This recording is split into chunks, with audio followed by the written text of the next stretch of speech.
A graça e a paz do nosso Senhor e Salvador Jesus Cristo. Em Atos 3, 5, a palavra nos diz assim: aquele coxo, homem que era levado todos os dias ali à porta do templo para receber uma esmola, e ele vê Pedro e João se chegando, e ele olha para eles, e a Bíblia diz assim: o homem olhou para eles com atenção, na expectativa de receber deles alguma ajuda. E Pedro responde assim: não possui prata nem ouro, mas o que tenho isso te dou, em nome de Jesus Cristo Nazareno, ergue-te e anda. Talvez você tenha vindo aqui para ouvir um médico. Você não vai ouvir o médico. Você vai ouvir alguém que vem compartilhar a palavra do Senhor para a sua vida. Eu quero dizer que nessa noite, como a Cristiana já declarou, eu concordo com a oração dela. Eu quero dizer que para a sua vida, a partir de hoje, eu creio que o Senhor tem algo novo. Não por minha causa ou por causa da Cristiana, mas é porque Deus tem pressa para que nós possamos cumprir todo o propósito dele. E se nós não atentarmos para aquilo que está acontecendo com o nosso jeito de viver, nós provavelmente não conseguiremos viver toda a plenitude daquilo que Deus tem para nós. Por isso eu gostaria que você se colocasse em pé e fizesse uma oração comigo. Dá para projetar já? O que eu faço aqui? Aí. Ah lá. Aqui, nós vamos falar. Você pode ler esse texto comigo? Vamos lá.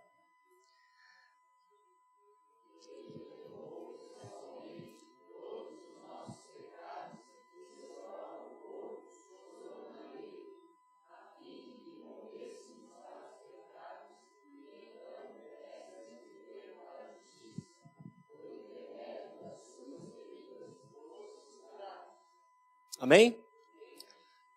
Você leu isso, mas talvez fique de uma forma impessoal, né? Porque você colocou na segunda pessoa e tal. Vamos ler novamente você colocando na primeira pessoa? Vamos lá?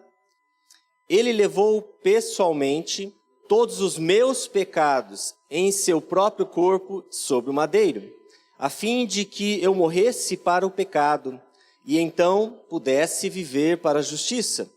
Por intermédio das suas feridas, eu fui curado. Amém? Não se tornou mais pessoal para você agora? Não se tornou mais real para você? Mas você pode olhar para a pessoa que está ao seu lado e dizer assim: pelas suas pisaduras, você foi curado. Você não vai ser curado, porque você já foi curado. Eu declaro isso sobre a sua vida. Amém? Pode se assentar.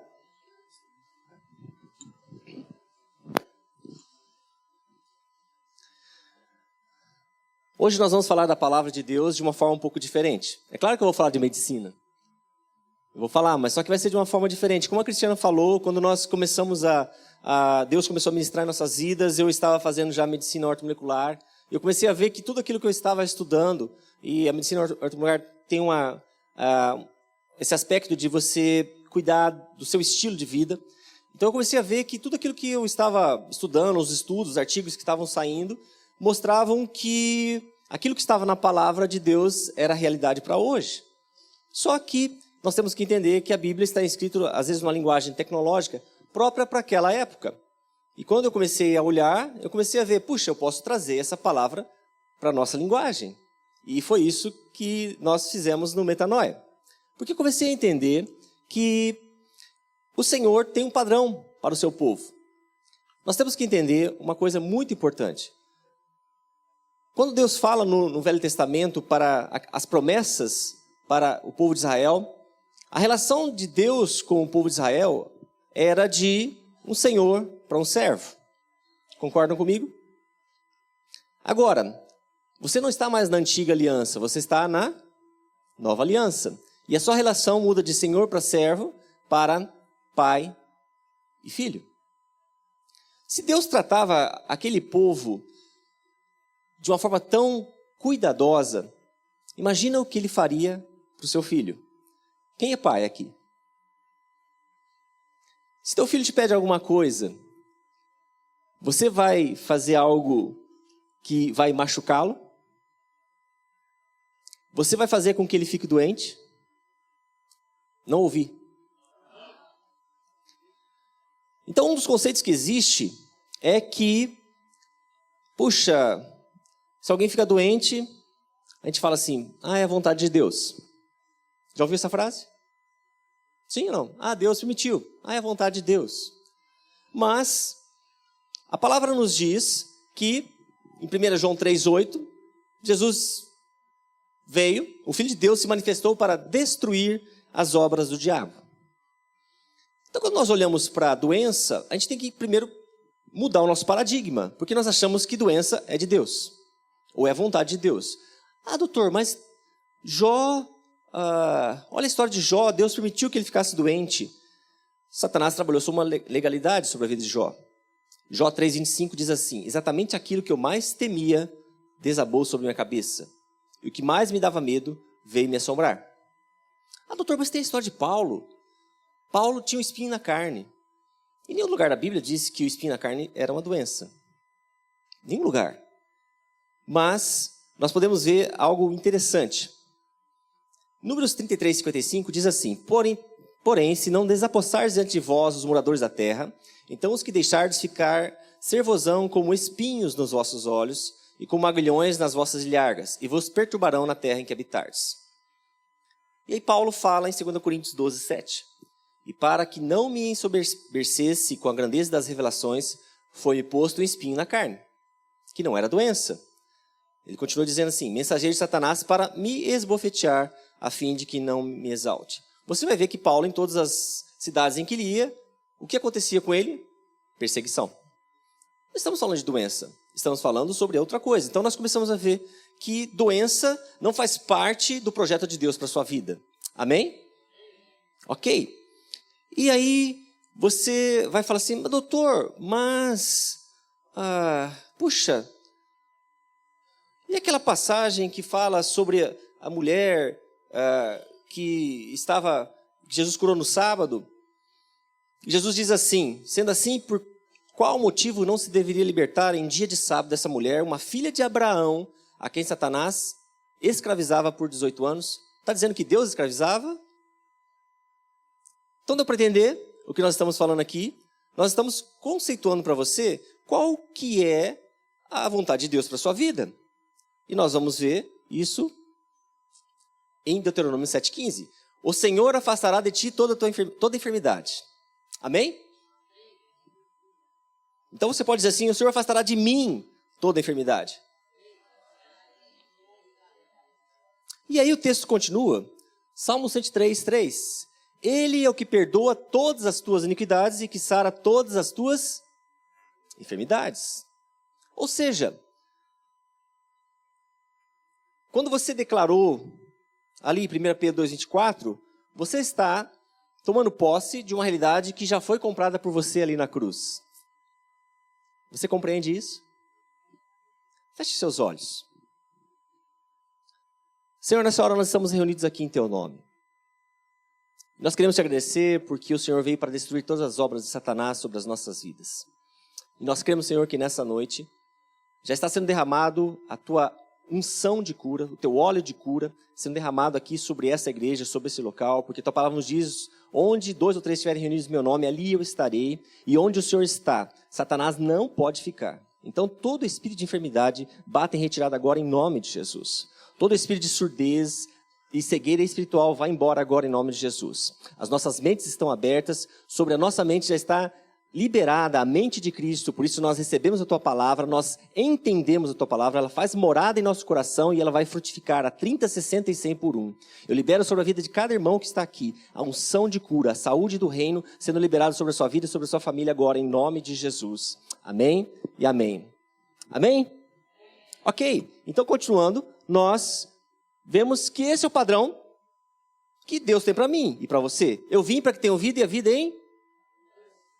Eu era alguém que não vivia a vida em abundância. Eu vivia a vida, mas não a vida em abundância. Como a Cristiana comentou, nós éramos ativos na igreja, como você.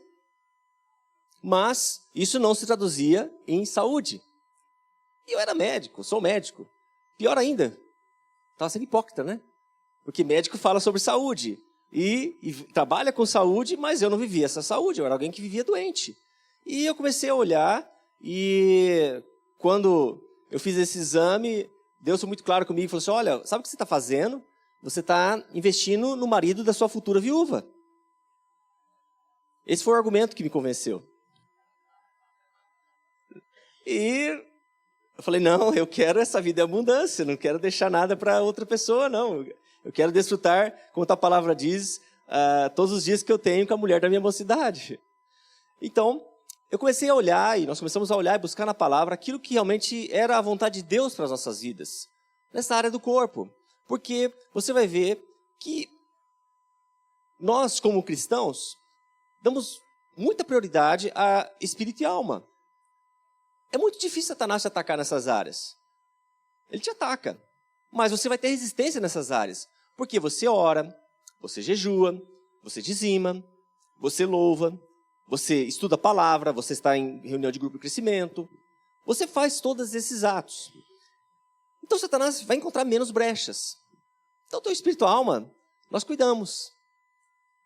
Mas você não cuida do seu corpo, que é templo do Espírito Santo. Só que a gente fala assim, eu sou templo do Espírito Santo, mas você nem sabe como cuida do templo. Nem sabe. E aí, o que vai acontecendo? Nós damos legalidade para Satanás em nossas vidas. E aí que eu fui começando a entender, Deus foi ministrando em nossas vidas, e nós começamos a ter várias revelações do Senhor mesmo, para entender o que é ser templo do Espírito Santo. Muitas vezes as pessoas chegavam para mim e falavam assim, doutor, eu sou tão cuidadoso com essa questão do templo, que eu estou ampliando o templo. Daí Deus me deu o discernimento, falou assim, olha, mas você vê ali na palavra, Deus dá as medidas exatas do templo, então você não precisa aumentar não. Deixa como Deus projetou, porque se Deus te deu uma altura, Ele te dá uma faixa de peso para que você possa não ficar mais, ser mais amado por Deus. Não é que você vai ficar mais amado ou menos amado, não é isso, mas é para que você possa cumprir todo o propósito que Ele tem para a sua vida. E aí, eu comecei a ler a palavra e comecei a ver qual era o padrão de Deus. Olha lá. Em robusta velhice entrarás para a sepultura, como se recolhe o feixe de trigo a seu tempo. Esse é o padrão de Deus para você. Robusta velhice significa, eu vou viver até morrer. Eu não vou sobreviver. Eu vou viver até morrer. Você pode declarar isso comigo? Eu vou viver até morrer. Não vou mais sobreviver. Porque a partir de hoje, eu vou viver o padrão de Deus para a minha vida. Amém? Você vê que está fazendo várias declarações, né? Está tomando posse de cada uma delas? Amém. Olha lá. Então, eu comecei então a buscar e comecei a ver que na medicina estava acontecendo realmente essa revolução de eu poder chegar até os finais dos meus dias, não somente convivendo com a doença, mas eu posso chegar ao final dos meus dias sem doença, que é o padrão bíblico. E eu comecei a ver que realmente aquilo que hoje a medicina está tendo condições de fazer, já se encontrava na palavra de Deus. E eu comecei a olhar assim, com mais cuidado para o corpo, porque é a área que eu realmente cuido como médico. E olha o que está escrito em 1 Coríntios 6,19, numa outra tradução, na Bíblia a Mensagem. Muitas vezes nós usamos o argumento assim, é pó e vai voltar ao pó. Já ouviu esse versículo? Né? Então você trata de qualquer jeito. Mas olha o que a Bíblia fala. Ou vocês não sabem que o corpo é um lugar sagrado onde mora o Espírito Santo? Vocês percebem que não podem viver de qualquer maneira, desperdiçando algo pelo qual Deus pagou um preço tão alto? A parte física não é mero apêndice da parte espiritual. Tudo pertence a Deus. Portanto, deixe que as pessoas vejam Deus no corpo de vocês e através dele. Ficou clara essa definição?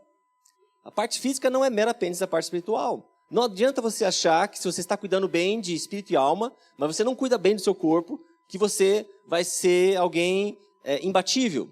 Não tem jeito. Porque imagina aqui um tripé. Pode se quebrar durante o tempo, mas se um pezinho estiver ruim, uma hora cai.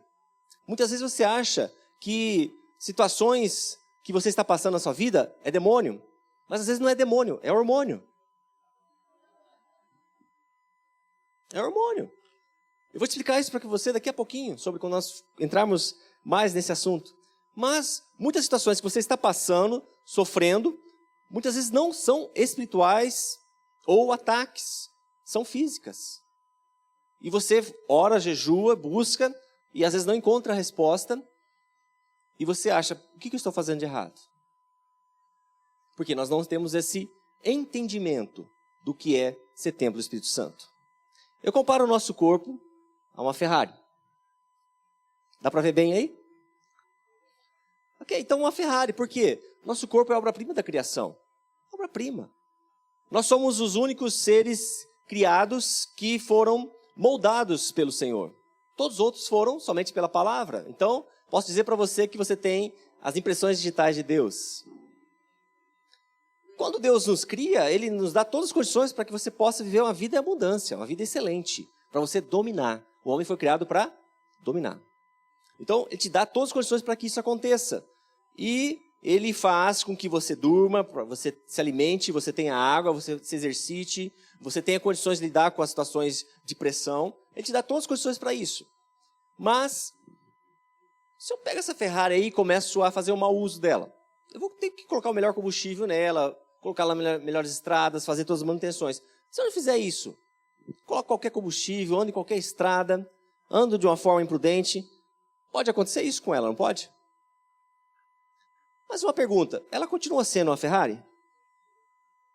Sim ou não? Mas e daí? Ela vai conseguir fazer aquilo para qual ela foi projetada?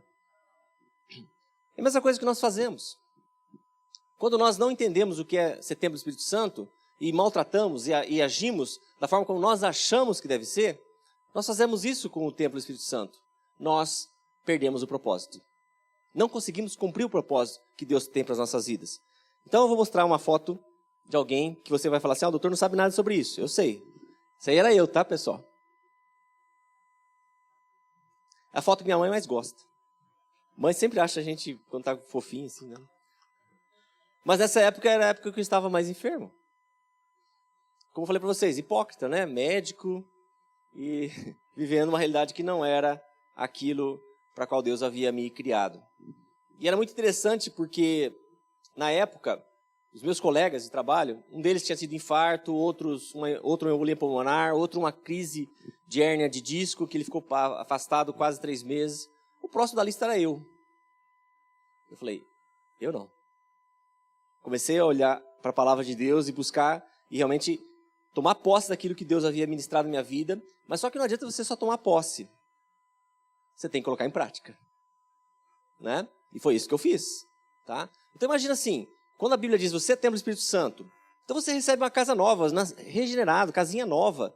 Só que essa casa sempre tem uma sujeirinha lá, um entulho. O que você tem que fazer com esse entulho? Jogar fora. Limpar todo dia. Então essa é a sua parte. Você tem que cuidar desse templo todo dia. Limpar o entulho, tirar o entulho. Por isso que vem os princípios da palavra para fazer com que você possa viver a abundância de Deus. Então vamos ver um pouquinho mais do que a palavra diz sobre saúde.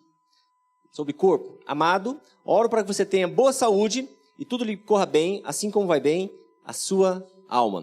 Ele está falando do que aí? De espírito, de alma? Está falando sobre o quê? Corpo. Boa saúde. E 1 Tessalonicenses 5:23, que o próprio Deus da paz o santifique inteiramente, que todo o espírito, a alma e o corpo de vocês sejam preservados irrepreensíveis na vinda do nosso Senhor Jesus Cristo. Eu acho que esse versículo sumiu das nossas Bíblias, né? Porque a gente só consegue ler espírito e alma.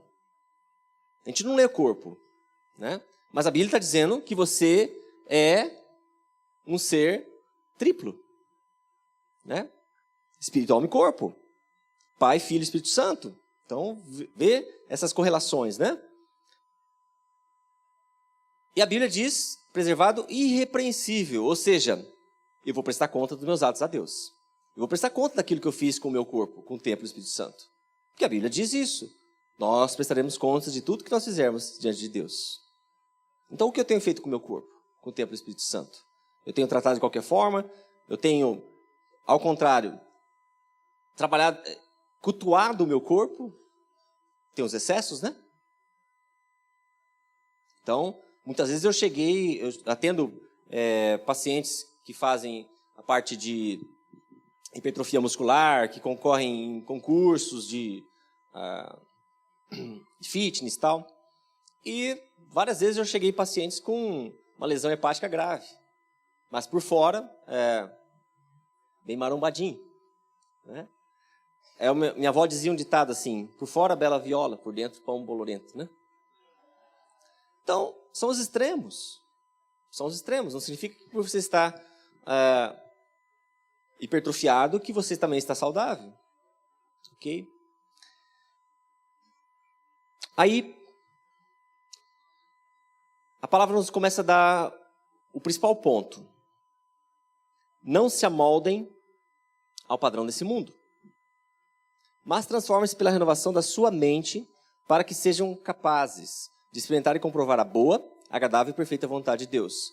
Eu grifei a palavra capazes porque ela coloca um padrão. Eu sou cristão, mas se eu não entendo quem eu sou em Cristo Jesus e o que a palavra tem que ser na minha vida, eu muitas vezes não vou conseguir viver e experimentar a boa, agradável e perfeita vontade de Deus. Então eu vivo um cristianismo medíocre. Quando eu falo medíocre, eu não estou querendo te ofender. Medíocre significa na média. Porque eu vivo, olho para a palavra, vários textos, e, nossa, é muito lindo, mas não serve para mim. Você crê na Bíblia? De capa a capa?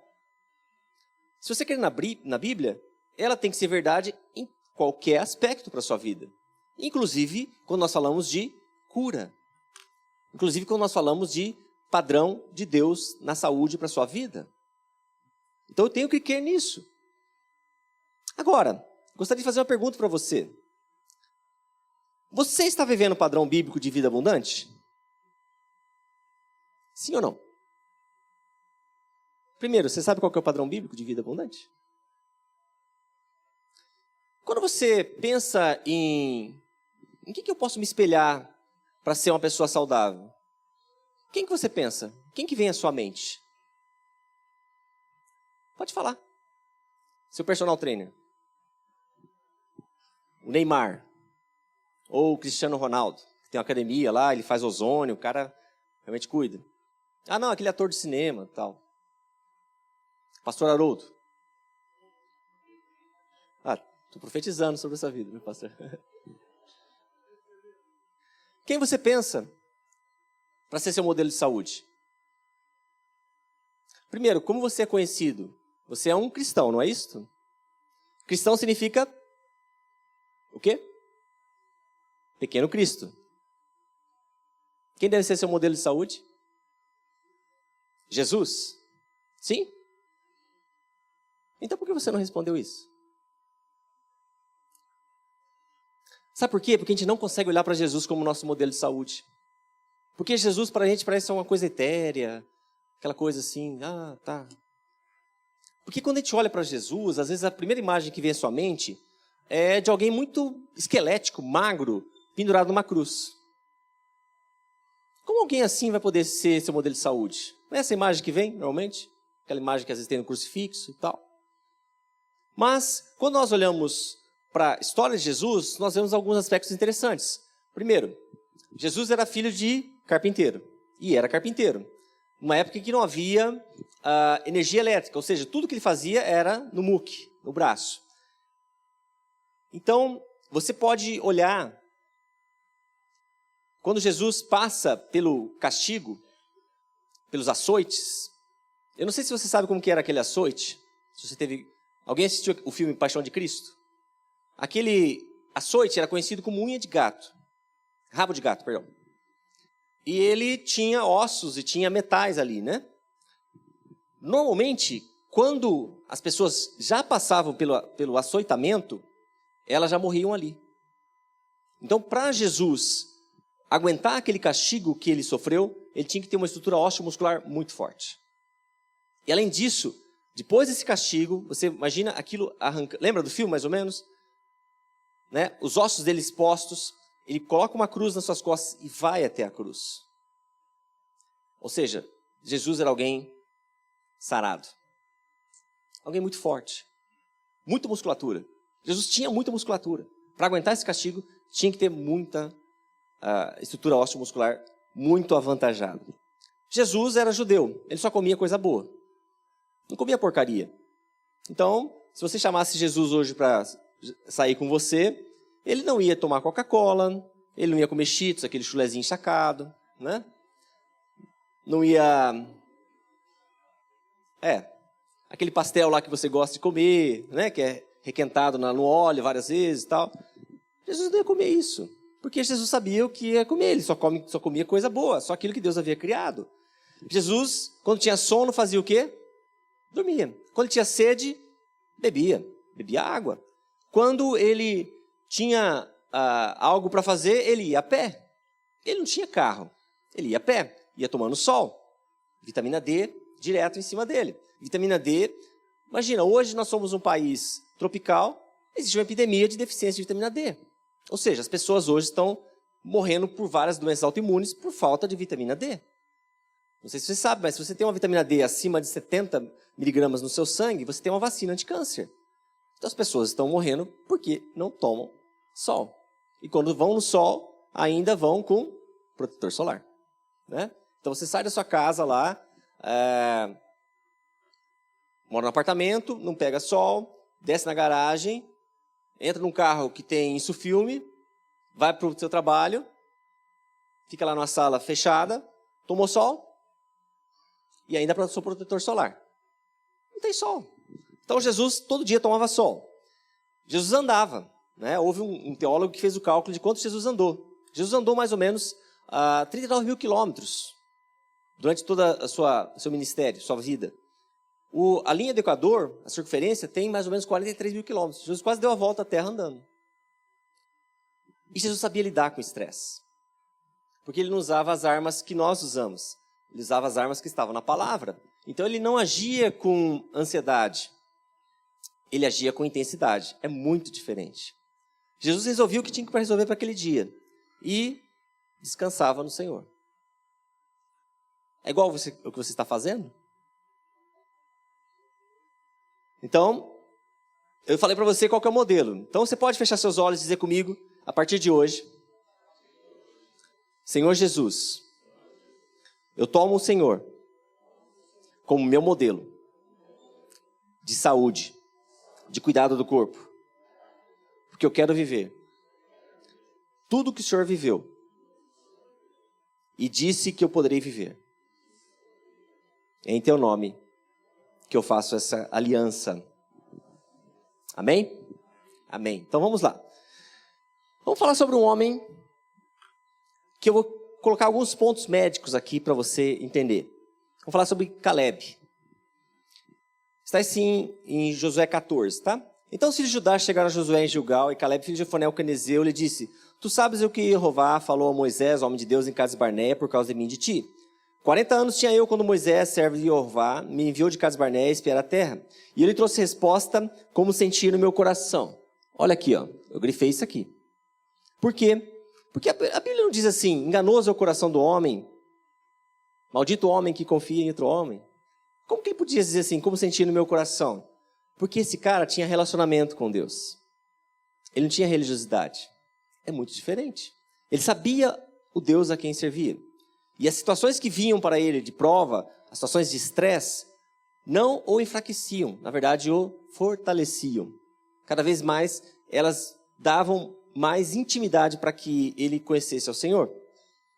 Por que eu estou falando isso? Porque olha o que aconteceu com outros príncipes que estavam com ele. Meus irmãos que subiram comigo fizeram derreter o coração do povo. Eu, porém, perseverei em seguir a Jeová, meu Deus. Homens que estavam na mesma situação. Todos eles atravessaram o Mar Vermelho. Todos eles viviam debaixo da nuvem de glória e da coluna de fogo. Todos os dias eles recebiam maná. Todos os dias. Todos os dias Deus dava livramento, suporte, provisão. Mas esses homens não tinham relacionamento, não tinham religião. Era um ato. Então, eles continuavam pensando como escravos. Eles saíram do Egito, mas o Egito não saiu deles. Só que Caleb não. Caleb e Josué, não. E a palavra continua dizendo assim: então Moisés naquele dia jurou, dizendo: certamente a terra que pisou o teu pé será tua, de teus filhos em herança perpetuamente, pois perseveraste em seguir ao Senhor, meu Deus. E olha o versículo 10. E agora eis que Jeová me conservou em vida, como disse, 45 anos são passados, desde que Jeová falou esta palavra a Moisés, andando Israel no deserto. E agora eis que tenho hoje já 85 anos. Ele recebeu a palavra de promessa com que idade? 40 anos. Ela vai se cumprir com qual idade? 85 anos. Então se passaram 45 anos. Ok? O que ele teve que fazer nesse período? Tomar Coca-Cola. Comer Cheetos. Ficar sentado na frente da televisão só zapeando. Ou então só no WhatsApp. É isso que ele ficou fazendo. O que ele ficou fazendo nesse período? Tomou posse da palavra do Senhor para a sua vida e a colocou em prática. Ou seja, ele se alimentava com aquilo que Deus havia mandado, ele reagia ao estresse da forma correta, ele dormia, ele tomava água e ele se exercitava. Por quê? Porque ele sabia que o lugar da promessa não era aquilo que nós pintamos. Muitas vezes quando você pensa, vou chegar no lugar da promessa, a gente canta às vezes, né? Estou chegando no lugar da promessa, tal. Você pensa assim no quê? Eu sempre pensava assim, numa ilha do Caribe, eu deitado lá embaixo de uma palmeira, numa redinha, tomando água de coco. Não é assim que você pensa no lugar de promessa? Lugar de promessa não tem nada a ver com o que está na palavra. Porque lugar da promessa é algo muito interessante. Né? Vamos ver isso daqui a pouquinho. Ó. E olha o que ele fala. Ele se preparou. E olha o que ele disse. Ainda hoje estou tão forte como no dia em que Moisés me enviou. Qual era a minha força então? Então é agora a minha força tanto para a guerra como para sair e entrar.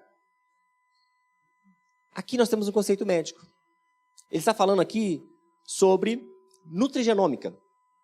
E ele está falando também sobre idade cronológica e idade biológica. A idade cronológica dele era de um homem de 85 anos. Ou seja, aquilo que está na sua data de nascimento, no seu certidão de nascimento. Mas a idade biológica dele, ou seja, como ele funcionava, como o seu corpo estava funcionando, como o seu cérebro funcionava, como o seu coração funcionava, como sua parte endócrina funcionava, suas glândulas, era de um homem de 40 anos. Então ele tinha uma idade biológica de 40 anos e uma idade cronológica de 85 anos. Sabe o que está acontecendo hoje? A gente tem uma idade cronológica de 40 anos e uma idade biológica de 85 anos. Invertemos. Há pouco tempo atrás eu atendi um pastor de 24 anos, foi meu consultório, e lá eu sempre faço dosagens hormonais e tal. Quando eu olhei assim, levei o maior susto. O homem de 24 anos tinha uma idade biológica, um nível hormonal de testosterona de um homem de 85 anos. Isso não é um nem outro. São vários casos que vão se repetindo. Então, nós cada vez mais estamos envelhecendo mais rápido. Envelhecendo mais rápido. Né? Por isso que a gente chega depois de um tempo, nós vamos sobrevivendo. E aí, quando você olha para esse homem, ele fala assim, estou tão forte como no dia em que Moisés me enviou, ele está dizendo assim, olha, minha testosterona é de um homem de 40 anos, ou seja, ele está na plenitude. Se eu tenho testosterona, eu tenho um cérebro que me leva a vencer desafios, encarar desafios. Eu tenho capacidade muscular para realizar uma escalada, participar de uma luta. E eu tenho, então, capacidade para permanecer no lugar da promessa. E quer saber como que é o lugar da promessa? Agora, pois, dá-me este monte de que Jeová falou aquele dia. Pois naquele dia tu ouviste que estavam ali os anaquins e grandes e fortes cidades. Porventura Jeová será comigo para os expulsar, como Jeová disse. Então o lugar da promessa é um lugar meio diferente do que nós pensamos, né? Você vai ter que escalar um monte, vai ter que chegar lá, vencer uma muralha e, além disso, derrotar gigantes. Você acha que, se você não estiver cuidando do seu corpo, você vai conseguir permanecer no lugar da promessa? Deu para entender isso? Então, existe uma diferença entre Deus te colocar no lugar da promessa e você permanecer no lugar da promessa. Quando Deus te dá uma palavra, a Cristiana falou, você tem uma promessa do Senhor? Então, amém? Você tem? Deus te coloca no lugar da promessa. Porque Deus é Deus e vai te colocar lá. Agora, permanecer no lugar da promessa não é a parte de Deus, é a sua parte. E é aí que o negócio pega. Porque a gente acha que tudo é parte de Deus. E a gente coloca a culpa em Deus porque a gente não consegue permanecer lá.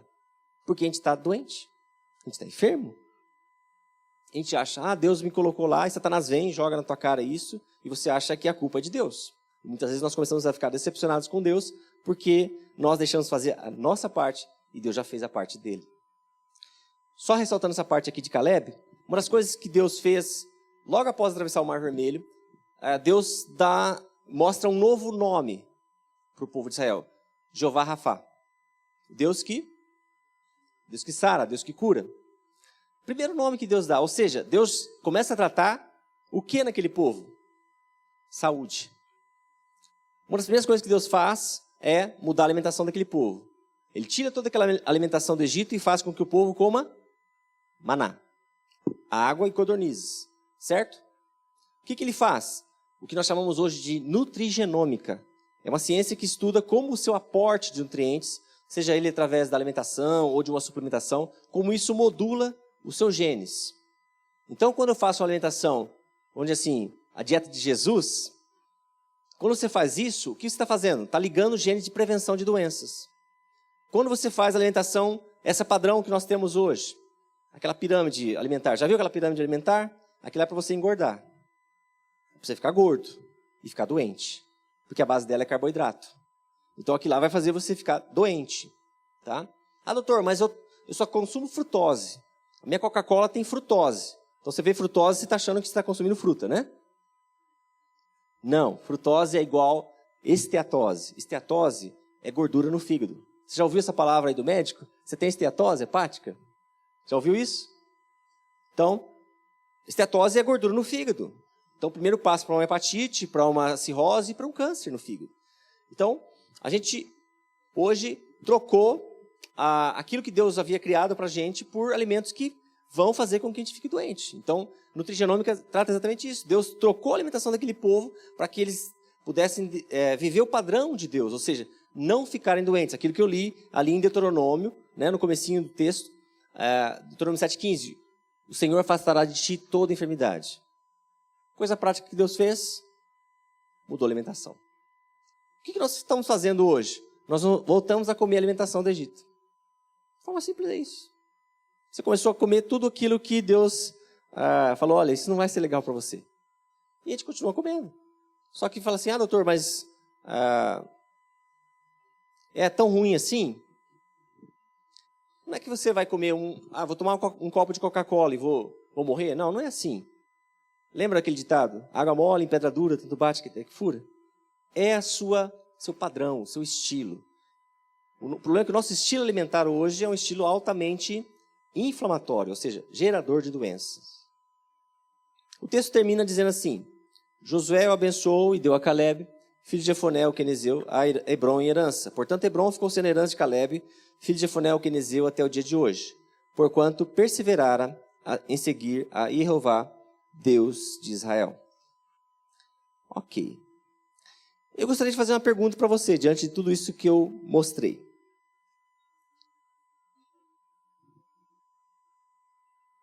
Antes de fazer a pergunta, só gostaria de ressaltar uma coisa. Que hoje, as pessoas estão vivendo mais. Estão vivendo mais. Só que, na verdade, nós não estamos vivendo, nós estamos sobrevivendo. Existe uma estatística que mostra que nós chegamos ao final da nossa vida tomando mais ou menos 28 tipos de medicamentos. Você já sabe bem a história. Você, até os 40 anos, nunca foi no médico. Aí, sua esposa começou a encher teu saco. Você vai no médico, vai no médico, vai no médico. Você vai, e aí, estando lá, ele pergunta para você, faz todo o teu histórico, afere sua pressão está começando a ficar alta. Aí você fala, não, doutor, nunca aconteceu isso comigo. Aí ele pede exames para você, e esses exames mostram que o seu colesterol está alterado, seu triglicérides está alterado, sua glicose está alterada. Aí você já sai de lá tomando 3 tipos de medicamentos. Para a pressão, para o colesterol e para a glicose. Só que medicamento tem efeito colateral, não tem? Então, eu não sou contra medicamento, tá, pessoal? Só que eu entendo que medicamento é algo que eu tenho que usar numa urgência. Quanto menos tempo eu usá-lo, melhor. Os medicamentos que são comumente usados para colesterol, as estatinas, são medicamentos altamente geradores de doença. Então, vários estudos mostrando que estão ligados a diabetes tipo 2, estão ligados à geração de câncer, estão ligados à perda de memória e depressão. E estão ligados também à fraqueza muscular. Você começa a ter dor muscular, começa a perder músculo. Aí você, então, começa a alterar a sua parte neurológica, você começa a ficar deprimido. Doutor, estou triste. Aí o médico vai lá e te passa um antidepressivo. Quantos medicamentos já são? Só que também você já começa a não ter sono, porque você já está num quadro de estresse crônico, e aí você começou a trocar o dia pela noite, e aí você precisa tomar um remédio para dormir. Aí ele te passa um outro remedinho. Rivotril, diazepam, os PANs da vida. Né? Quantos medicamentos já são? Só que, depois de um tempo, esse medicamento já não faz efeito, e aí você vai ter que tomar uma dose maior, ou então tem que associar um outro, e assim vai. Então chega fácil naquela conta que eu falei para você de 28 tipos de medicamentos. Então, a gente convive com a doença. A gente não vive. A gente sobrevive. É isso que eu sempre falo para você. Você não vive mais, você sobrevive. Então eu gostaria de fazer uma pergunta para você. Essa aqui, ó. Você é saudável? Sim ou não? Quem é saudável, levanta a mão. Alguém se arrisca a dizer para mim por que é saudável? O quê? O senhor caminha, faz atividade física, né? Isso. Ok, se alimenta bem, dorme bem, tem um bom relacionamento com a esposa. Não é por causa disso que o senhor é saudável. Alguém que não é saudável, pode me dizer por que você não é saudável? Porque você não faz nada daquilo que o irmão falou? Você não é saudável pelo que você faz ou que você deixa de fazer. Você é saudável por aquilo que Jesus já fez por você ali na cruz. Olha aqui. Qual que é o tempo aí? Passado. Esse aqui é o chicote, o açoite. Esse é o açoite romano. Então, ser saudável não é o que você faz ou deixa de fazer. É algo que Jesus já fez por você ali na cruz. Você entende isso? E olha como a nossa mente está cauterizada. Qual foi uma das primeiras coisas que eu fiz com você no começo? Você declarou qual texto? Pelas suas pisaduras eu fui sarado, não foi? Você declarou esse texto. E quando eu perguntei para você, você falou assim, não. Vocês entenderam o que eu estou querendo dizer para vocês? O que é eu entender o que eu sou em Cristo Jesus? A Bíblia diz para você, habite ricamente em vós a palavra de Deus. Esse habitar é o mesmo termo que a Bíblia usa quando João fala assim, e o verbo se fez carne e habitou entre nós. Ou seja, a palavra tem que estar misturada com você. A palavra tem que ser viva para você. A palavra tem que ser real para você. Ou seja, quando eu declaro, pelas suas pisaduras eu fui sarado, eu estou dizendo assim, Satanás, você pode me acusar de qualquer coisa. Você pode me dizer assim, você não vai ser sarado. Mas eu digo para você, eu já fui sarado. Você pode dizer isso comigo, pelas suas pisaduras. Eu fui sarado. Amém? Começou a entender? Então, Senhor, nessa hora nós estamos descauterizando a nossa mente, estamos entendendo que a sua palavra é viva, é real, e ela penetra cada junta e medula e faz com que todo o nosso ser seja envolvido pela tua presença. E eu declaro isso sobre a sua vida, que a partir de hoje você vive a realidade dos céus na sua vida. Amém? Agora deixa eu perguntar para você. Você está saudável. Aí tudo aquilo que o irmão falou, aí não é a parte de Deus, é a sua parte. E é nisso que Satanás pega. Porque você vai no médico e o médico te dá um diagnóstico. O médico diz para você, você vai tomar esse remédio, você tem gastrite e você vai tomar esse omeprazol para toda a vida. Alguém já ouviu isso? Você é diabético, você é hipertenso. Não, você não é. Você está. Porque quando você diz que você é, você tomou posse. Você pode dizer assim, olha, eu estou hipertenso, mas em nome de Jesus eu tomo posse da palavra que está em Isaías 53:5 e rejeito essa palavra, porque pelas suas pisaduras já fui sarado. Então, entre ser saudável e estar saudável, há uma diferença. E Satanás faz essa confusão. Você vai lá no médico e ele fala assim, você está hipertenso. Só que ele passa remédio para você, o médico, tal. E o negócio não controla. E aí, depois de um tempo, o médico fala para você, você é hipertenso. Aí você declara, eu sou hipertenso. O que você fez? Tomou posse. E você vai falar assim, doutor, mas esse negócio é novo da medicina? Eu falei, não. Infelizmente não é não. Não sei se você conhece a história de Asa, o rei Asa. Diz assim lá em 2 Crônicas 11, versículo 13. No 39º ano de seu reinado, Asa teve uma grave enfermidade no pé. Mesmo assim, não buscou o eterno, antes recorreu aos médicos. Quer dizer que a moral do médico é feia desde o Velho Testamento. Ou seja, o problema não é você recorrer ao médico, tá? Deus te colocou, eu sou médico, eu trato as pessoas.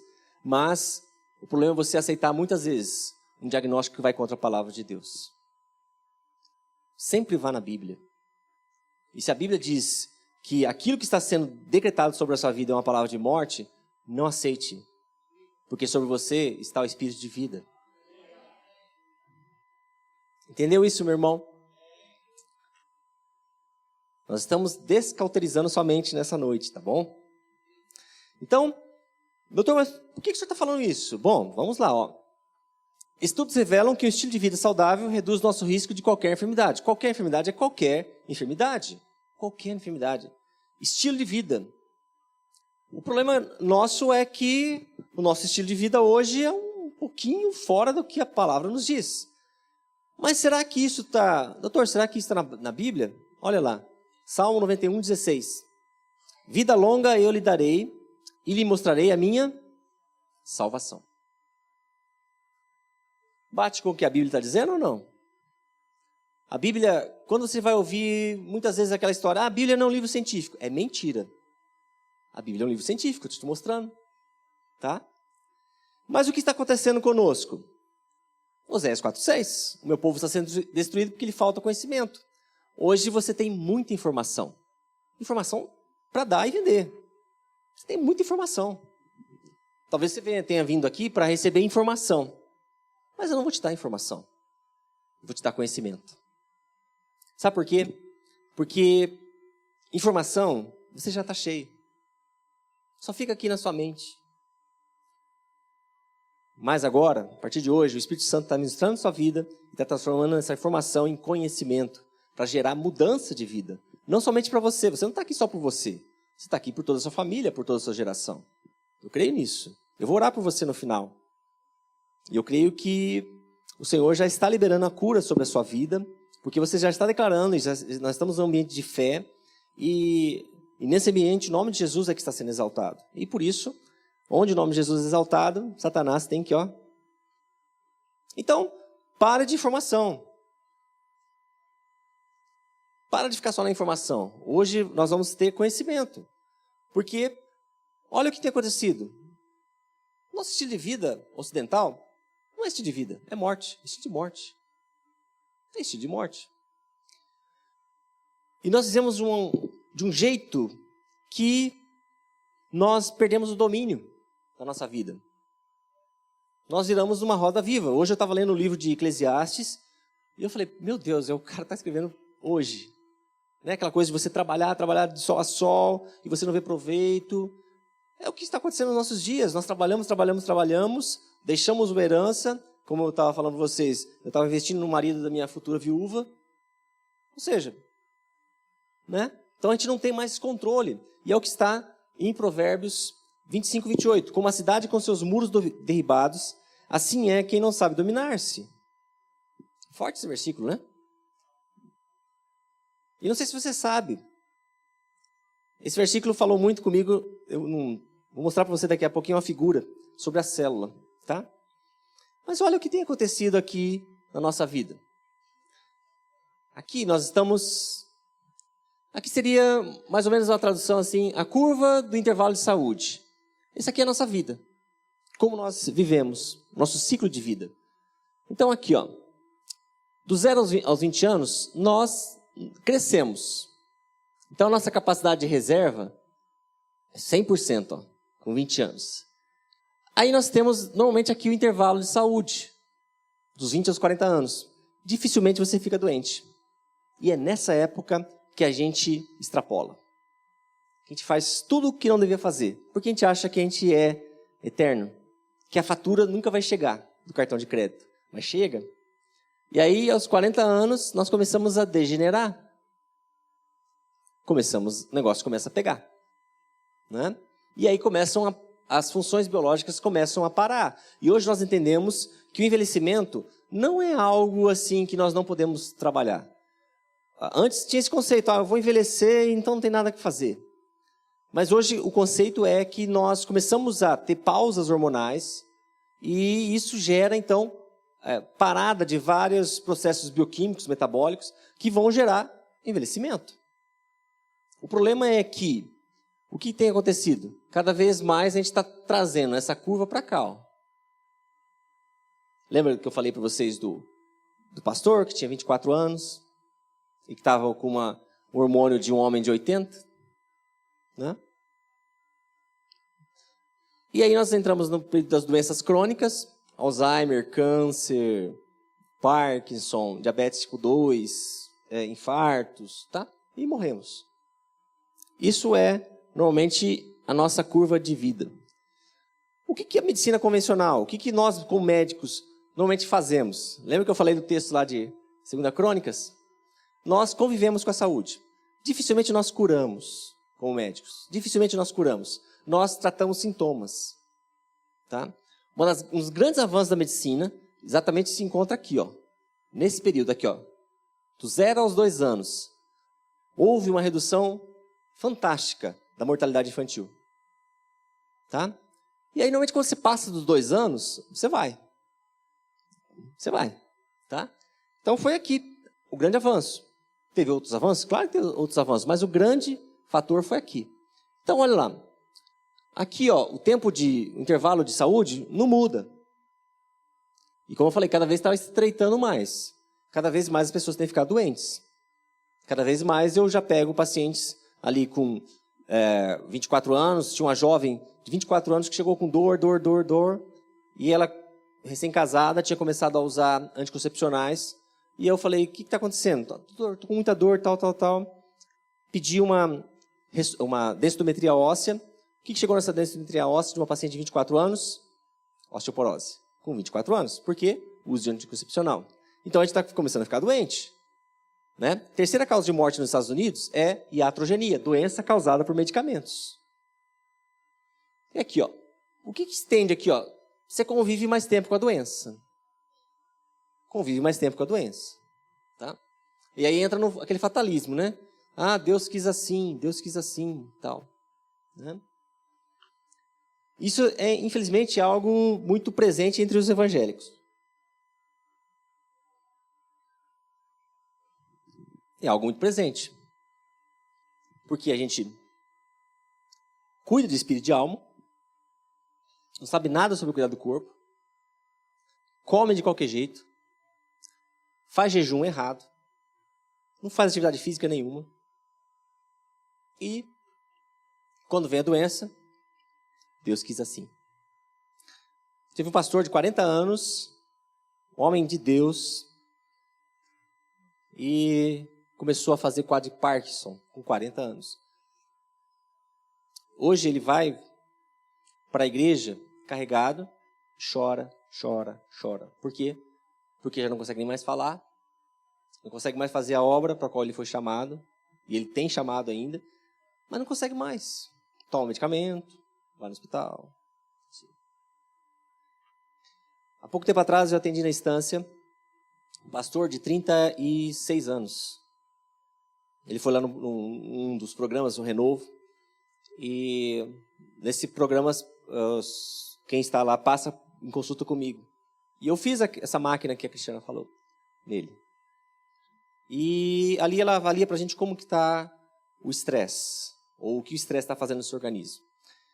E quando eu olhei assim, eu falei, pastor, ok, Deus trouxe o senhor aqui para o senhor ter esse tempo de refrigério para a sua alma, para o seu espírito, mas Deus trouxe o senhor aqui porque Ele está dando uma oportunidade para o senhor cuidar do seu corpo. Talvez seja a última oportunidade que o senhor tenha. Eu falei assim, o senhor precisa fazer isso, isso e isso aqui. Porque, olha, o seu gatilho de infarto está armado. Passei tudo para ele, passei toda aquela lista de exames, passei, olha, faz assim, assim, assim, assim. Volta em tanto tempo. Ele não voltou. Não fez nada do que eu falei. Depois de 6 meses, eu recebi a notícia que ele havia infartado, infarto fulminante, e morrido. Você acha que era a vontade de Deus? Se a Bíblia diz para nós que em robusta velhice é o que eu planejo para você. A Bíblia diz que Deus nos darei longanimidade de dias, longevidade de dias. Você acha que isso é padrão de Deus? É vontade de Deus? Você vê como nós estamos sendo enganados? Porque nós nos acostumamos com isso aqui. Conviver com doença. Mas olha o que está acontecendo hoje na medicina. Medicina regenerativa, ou seja, vamos cuidar do estilo de vida. Vamos mudar nosso estilo de vida. Não vou ficar tratando só sintomas. Vamos na causa. E olha o que acontece, ó. Olha o tempo de saúde, sem doença, dos 20 aos 80 anos, pelo menos. Você quer isso para a sua vida? Eu não ouvi direito. Você quer isso para a sua vida? Porque parece que você não quer isso para a sua vida. Talvez você quer continuar sendo um patrocinador de laboratório. Né? Aqui, ó. Claro que você vai morrer. Se Jesus não voltar antes, ou te levar, você vai morrer. Mas você vai morrer no padrão bíblico. Na bênção. Quer isso para a sua vida? Isso não é a parte de Deus. É a sua parte. Por isso que o pastor nos trouxe hoje aqui. Para trazer essa mensagem para você. Porque por muito tempo nós estamos sendo enganados. Achamos que vivemos um processo inexorável, não tem muita coisa a fazer. Que, é assim mesmo que Deus quer. E tal, vou continuar vivendo assim. Não é. E a gente acha que tudo é genético. Olha lá. No começo desse século, houve um mapeamento do nosso genes, do nosso genoma, projeto Genoma Humano. O objetivo desse projeto era que, se eu conheço todos os genes, eu posso, então, descobrir e saber qual gene que é o responsável por aquela doença. Então, eu posso bloquear aquele gene e não vai ter doença. Foi uma frustração, porque, primeiro, eles descobriram que não era o núcleo da célula, o cérebro da célula. Não era ela que mandava. Sabe quem manda na célula? Membrana celular. Lembra do versículo lá que diz assim, assim como a cidade com seus muros dominados é quem não sabe dominar-se? Aqui, ó, destrói o muro, destrói a célula. Então, por quê? Porque a célula é que determina o que entra e o que sai. Né? O cara que foi responsável pelo projeto, o que ele comentou depois que terminou o projeto? Olha lá. A biologia humana é realmente muito mais complicada do que imaginamos. Todo mundo fala sobre os genes que receberam de sua mãe e seu pai, mas, na realidade, esses genes têm muito pouco impacto sobre os resultados da vida. Os genes não são absolutamente o nosso destino. Eles podem nos dar informações úteis sobre o aumento do risco de uma doença, mas, na maioria dos casos, eles não vão determinar a causa real da doença. Tem caso de câncer na sua família, meu irmão? Você não está fadado a morrer por causa disso. Tem caso de diabetes na sua família? Você não vai ter diabetes. Porque o seu estilo de vida vai ser diferente daquele que havia na sua família que gerou essa doença. O problema é que nós hoje vivemos em nossa família em ambientes geradores de doença. E quando você muda esse ambiente, você então consegue bloquear a geração de doenças. Doutor, olha lá. 5 a 10% de um câncer, fator genético. Muito pouco. Um estudo mostrou assim, o câncer é doença evitável, que exige grandes mudanças de estilo de vida. Ele está falando de pequenas mudanças? Grandes mudanças. Ou seja, você pode mudar aqui. O Alzheimer é uma doença evitável. Parkinson é uma doença evitável. Esclerose múltipla é uma doença evitável. Pode colocar qualquer uma. Porque câncer é o máximo da desorganização celular. É o máximo da desorganização. Então, se você consegue evitar um câncer, você evita todas essas doenças. Há 20 anos atrás, alguém já tinha ouvido falar de Alzheimer? Ninguém, né? Se você não fosse médico, era muito difícil você ter ouvido falar sobre Alzheimer. Mas hoje é uma doença que está presente na maioria das nossas famílias, né? Então, você vai vendo que várias doenças têm surgido e não é algo assim do acaso, mas sim do que eu falei do estilo de vida. Olha lá. Esse aqui é o slide. Essa parte aqui, tá vendo aqui? Verdinho. Aqui é o que o ambiente é responsável pelo câncer. 90 a 95%. Fator genético, 5 a 10%. Então, olha aqui, um câncer de mama, fator genético, 1,8%. Câncer de próstata, 2,2%. Então, na média, 2%. Aqui, ó. Câncer de mama, câncer de próstata. Mas olha aqui o fator genético. Fator ambiental. Olha lá, dieta, obesidade, chega a 55%. Já viu aquela expressão, o peixe morre pela boca? Um dos símbolos do cristianismo é um peixinho, né? O cristão morre pela boca. O cristão está morrendo pela boca. Por quê? Porque a gente se alimenta muito mal. E muito. Crente não bebe, mas come. Já ouviu esse ditado? Hã? Então, tá vendo aqui?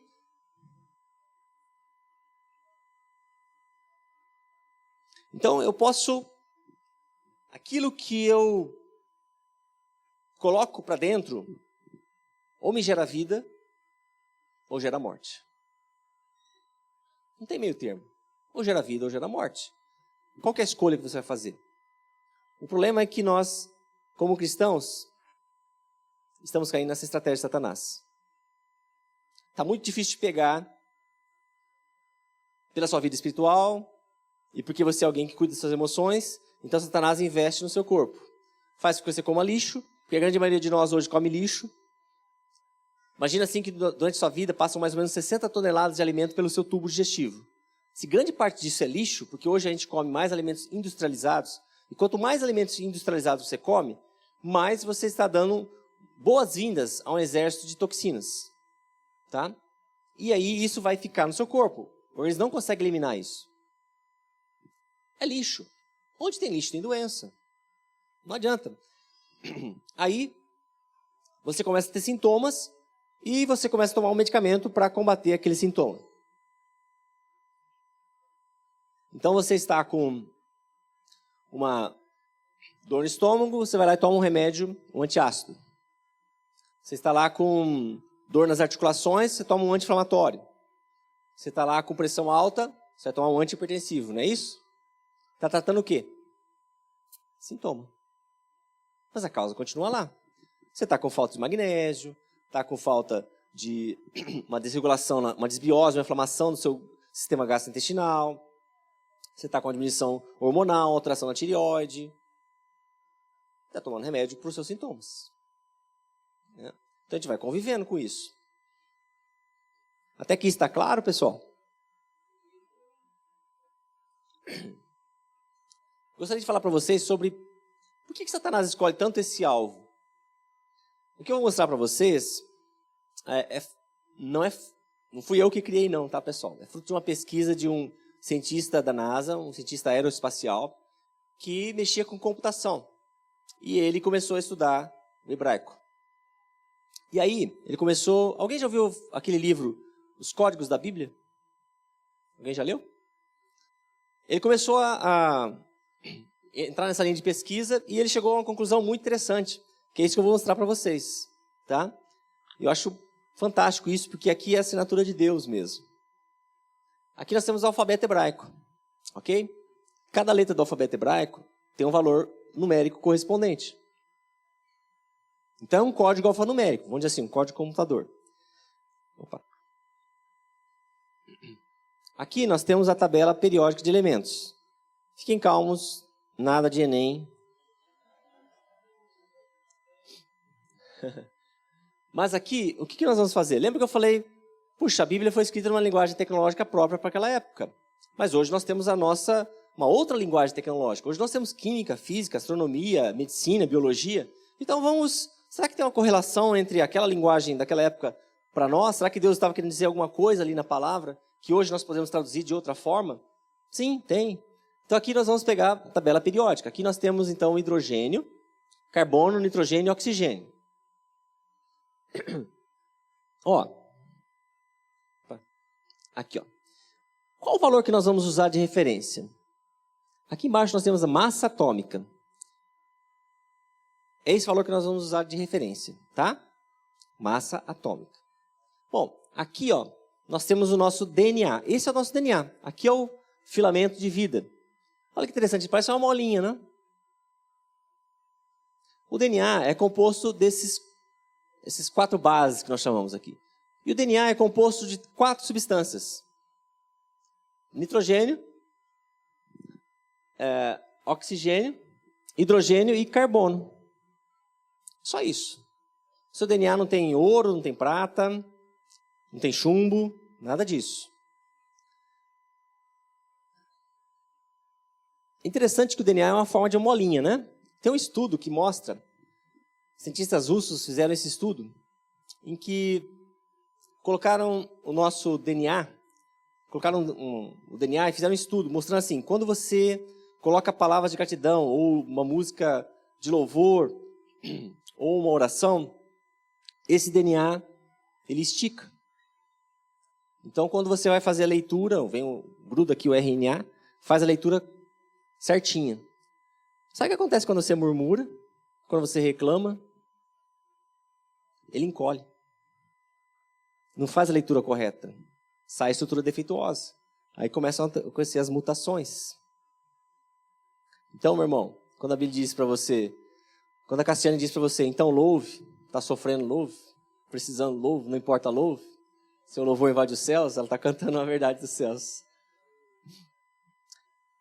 Dá para ver aqui a tabela, então? Olha, aqui nós vamos pegar e fazer essa correlação. As culturas antigas diziam assim, que o universo foi criado por 4 elementos. Deus usou 4 elementos, fogo, ar, água e terra. Quando nós correlacionamos com os elementos químicos, nós chegamos a uma conclusão interessante. O Sol é uma bomba de hidrogênio. Então, o elemento químico correspondente a fogo seria hidrogênio. O ar é o nitrogênio. Quando você respira 73% de nitrogênio. E a água, o elemento químico predominante, é oxigênio. E terra, carbono, como elemento sólido. Quando nós pegamos, então, a massa atômica desses elementos, massa atômica, não número atômico, e correlacionamos com o valor numérico das letras hebraicas, nós chegamos a uma correlação muito interessante. A letra hebraica correspondente a hidrogênio é iod. A letra hebraica correspondente a nitrogênio é rei. Iod, rei. A letra hebraica correspondente a oxigênio é vav. Iod, rei, vav.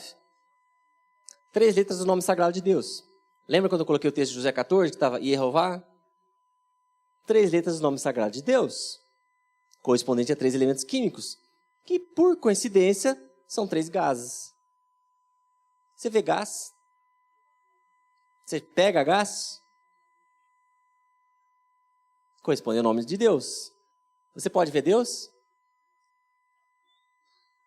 Mas a Bíblia diz assim, lá no livro de Gênesis, façamos o homem a nossa imagem e ele diz igual. Por quê? Porque nós não somos somente um espírito. Nós somos espírito, alma e corpo. Você ouviu aquela expressão assim? Eu sou um espírito que tem uma alma e habito num corpo? Está errado. Está errado. Você é espírito, alma e corpo. Lembra lá que a gente leu no texto de 1 Coríntios 6,19? A parte física não é a mera apêndice da parte espiritual, tudo pertence a Deus. Ou seja, é espírito, alma e corpo. Jesus, quando veio para te salvar, veio para salvar espírito, alma e corpo. Então, o preço que ele pagou é pelo seu corpo. Já não te pertence mais. E olha lá, o elemento químico correspondente que nos faz diferentes, né, que nos faz termos corpo físico, é guimel, carbono guimel. Então, aqui, Yod Hei Vav Gimel, no hebraico, traduzido para o português, ou seja, existe uma expressão atrás dessa conjugação aqui, dessa combinação. E essa expressão significa Deus eterno dentro do corpo. Você pode dar glória a Deus, você pode dar aleluia.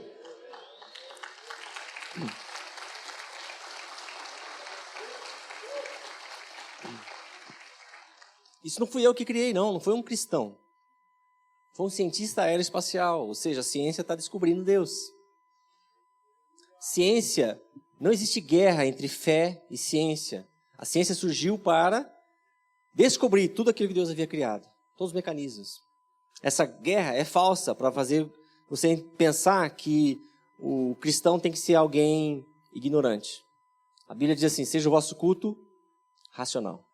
Ou seja, Deus me deu mente, e ainda mais me deu a mente de Cristo para que eu possa usá-la para que o nome dele seja glorificado. Então, quando isso acontece, quando você olha para isso aí, a primeira coisa que você faz é já pensar assim, opa, eu tenho que orar o Pai Nosso de forma diferente. Porque a Bíblia diz assim, Pai Nosso que estás no céu, santificado seja o teu. Onde está o nome de Deus? Aonde?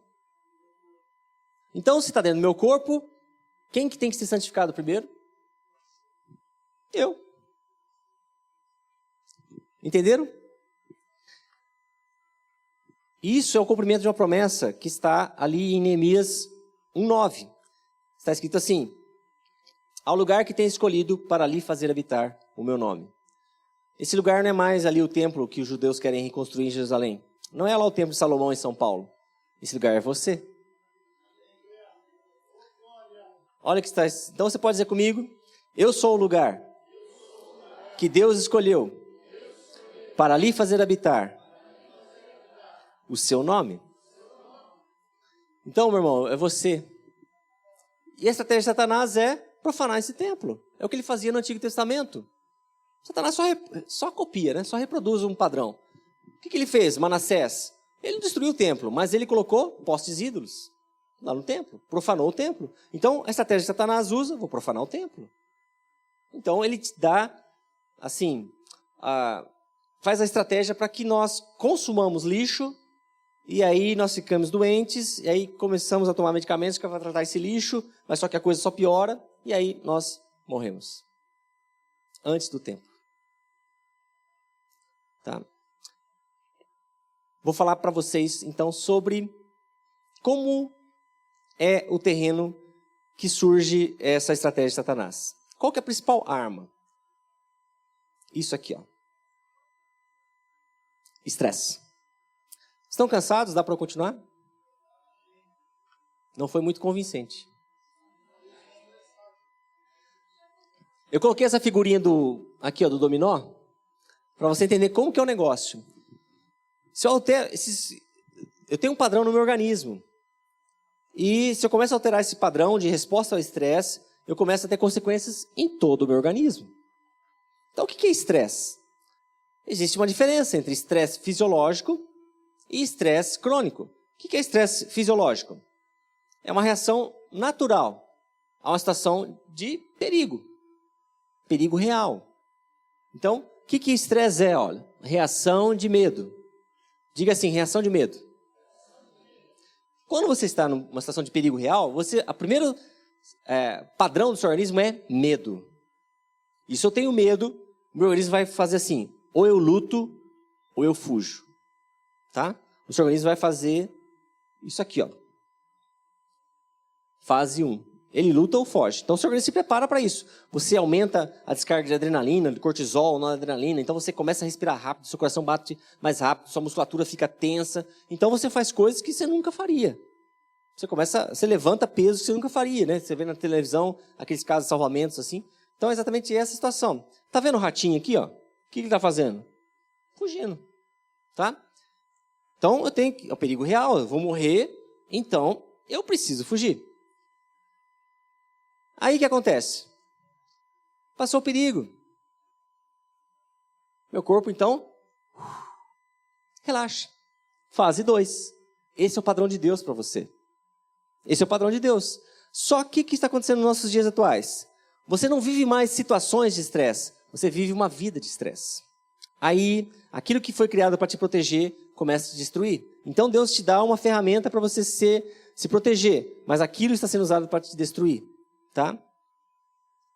Lembra que eu falei que estresse é uma reação de medo? Olha lá. Jó 3:25. Exatamente aquilo que eu mais temia desabou sobre minha cabeça. O que mais me dava medo veio me assombrar. O que veio sobre Jó? Satanás tocou na vida dele. Primeira coisa, doença. Ok? Então, medo. Medo. Mas não é aquele medo natural, medo assim que Deus coloca, tipo assim, que você tem como instinto de sobrevivência. Não é esse medo. Você começa a ter medo de tudo. Você começa a ficar, então, ansioso. Ansioso. E aí, quanto maior a frequência e duração desse padrão de exposto ao estresse, mais o seu organismo vai sofrer danos. Então, o teu organismo vai começando a dar sinais para você. E aí, uma hora chega em que a coisa está muito difícil de controlar. Consequências de estresse. Aqui são as fases de estresse, ó. Fase de alerta. É a fase em que sobe principalmente a adrenalina. Então você fica ligado. Então você faz tudo. Né? Você vai, você não precisa dormir, você come qualquer coisa, você vara à noite, tá, ok. Né? Fase de resistência. Sobe o cortisol também. Então, você já começa a alterar um pouquinho sua alimentação. Você começa a ter um desejo aumentado por comida salgada. Você quer comer mais sal, porque está faltando adrenalina, já está começando a cair a adrenalina e o cortisol. E a fase de quase exaustão. A coisa não começa a funcionar tão bem. Você começa a ter que usar Red Bull, você começa a viver na base de pílula de café, de cafeína. O negócio já não está funcionando tão bem. Você está começando a ficar cansado, aquele cansaço que não passa. Você acorda cansado, vai pegar no tranco lá mais ou menos 11 horas da manhã, almoça, aí fica parecendo uma jiboia, né? Aquele cansaço que parece que não passa. 5 horas da tarde, o que você pede? Uma cama, um sofá. Esse é o meu objeto de desejo. Chega lá na cama e no sofá, você não consegue dormir. Mudou o seu padrão de sono. Você não sente mais fome de manhã, você começa a ter fome à noite, né? E como nos cultos, normalmente a gente vai comer depois do culto, já matou a pau, né? É de Deus. Meu cunhado só fala isso, é de Deus. Mas aí você mudou o teu padrão de sono. Então você começa a comer muito à noite, aí teu sono está totalmente alterado, você começa a ter, por exemplo, quadros de apneia do sono, ou começa a ter refluxo, porque você já come e vai deitar. O negócio vai voltar. Né? E você vai comer, então, farinha branca e lactose, aí o negócio dá refluxo mesmo.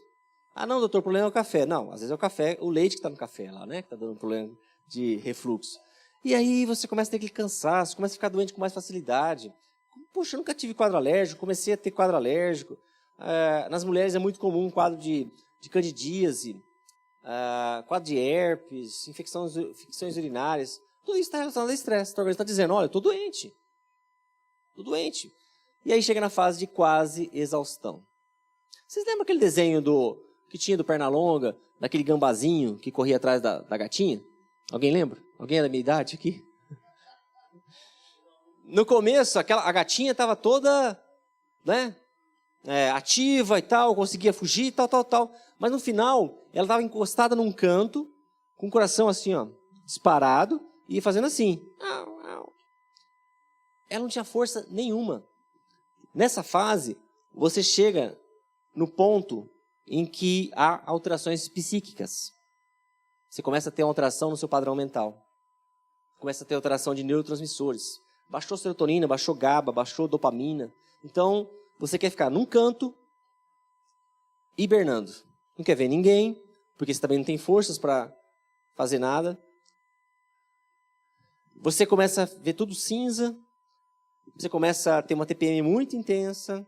Você não quer mais nada. Então, você está com um quadro já prontinho para ter uma crise de pânico, uma síndrome de pânico, o coração dispara, você acorda à noite com o coração disparado. Então, você acha, isso é demônio. É hormônio. Então, essas são as fases de estresse. E quando nós começamos a olhar para isso, nós começamos a entender que o estresse é o desencadeante ou agravante de qualquer doença que você possa pensar. Qualquer doença. E você pensa que isso é de hoje? Não. Olha o que aconteceu com Elias. Aqui está o texto que fala, 1 Reis 19, 1 a 8. Só vou colocar aqui uma passagem importante. Ó. Elias teve medo e fugiu para salvar a vida. Pô, o cara tinha derrotado 400 profetas. Teve medo. O que aconteceu com ele? Olha aqui, ó. Chegou ao pé de Giesta, sentou-se debaixo dele e orou, pedindo o quê? Morte. Já tive bastante, Senhor. Tire minha vida, não sou melhor do que os meus antepassados. Depois se deitou debaixo da árvore, dormiu, e de repente o anjo tocou nele e disse, levante-se e come. O que ele está pedindo aqui? Ó? Pediu a morte. Você acha que ele tinha depressão? Não. Não tinha depressão. Só que ele chegou num quadro de fadiga adrenal, exaustão adrenal. Ou seja, aqueles hormônios, que eu falei para você, os hormônios de estresse, estavam zerados. Não tinha mais defesa. Então, o que aconteceu? Ele teve medo. Lembra lá de Jó? Desabou sobre a minha cabeça. Aquilo que temia desabou sobre a cabeça. Foi o que aconteceu com Elias. Ele teve uma exaustão adrenal e ele chega num quadro em que a gente pensa que isso é só psíquico. Não é psíquico, é físico. Ele teve exaustão adrenal. E olha o que o anjo mandou ele fazer. Mandou ele orar. Mandou ele jejuar. Mandou ele dar dízimo. Mandou ele ler a palavra. Mandou ele fazer grupo de crescimento. O que ele mandou fazer? Levante-se e coma. Você pode fazer, tem que fazer tudo isso, tá, pessoal? Mas só estou mostrando para você, ó, pão assado sobre brasas quentes e um jarro d'água. Ele comeu, bebeu e deitou-se de novo. Como Deus tratou com Elias? Ele tratou espírito e alma? O que ele tratou aí? Corpo. É demônio? É hormônio. Aí, ó. Deus deu, ele comeu aquilo que Deus havia mandado, bebeu e dormiu, descansou. O problema hoje é que a grande maioria de nós, como cristãos, somos ativistas. Nós queremos ser mais que Deus. Deus descansou um dia, a gente não quer descansar. Aí você não quer colher consequências disso, né? Vai colher. Ali, ó. Aí, deu para entender essa passagem de Elias?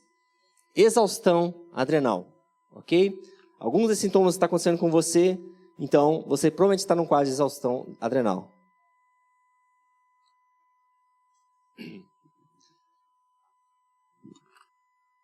E isso cria esse terreno aqui, ó, inflamação. Esse é o terreno que o estresse cria, inflamação. É o terreno para as doenças. Isso acontece dentro dos vasos sanguíneos. Cria esse processo de inflamação, que é o terreno para qualquer dessas doenças. Qualquer doença que você possa pensar, inclusive câncer, inclusive Alzheimer. E aí, a gente vai, quanto mais tempo nós permanecemos nesse processo de inflamação, mais a gente vai colher aquilo que nós estamos semeando. Então, obesidade, osteoartrite, apneia do sono, disfunção erétil, doenças autoimunes, Alzheimer. Ansiedade, depressão, câncer, hipertensão, fadiga crônica, problemas digestivos, envelhecimento precoce, entre outras. Sabe o que mata mais as pessoas de infarto? Não é obesidade, não é tabagismo, não é sedentarismo.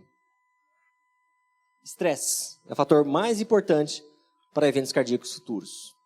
É muito fácil.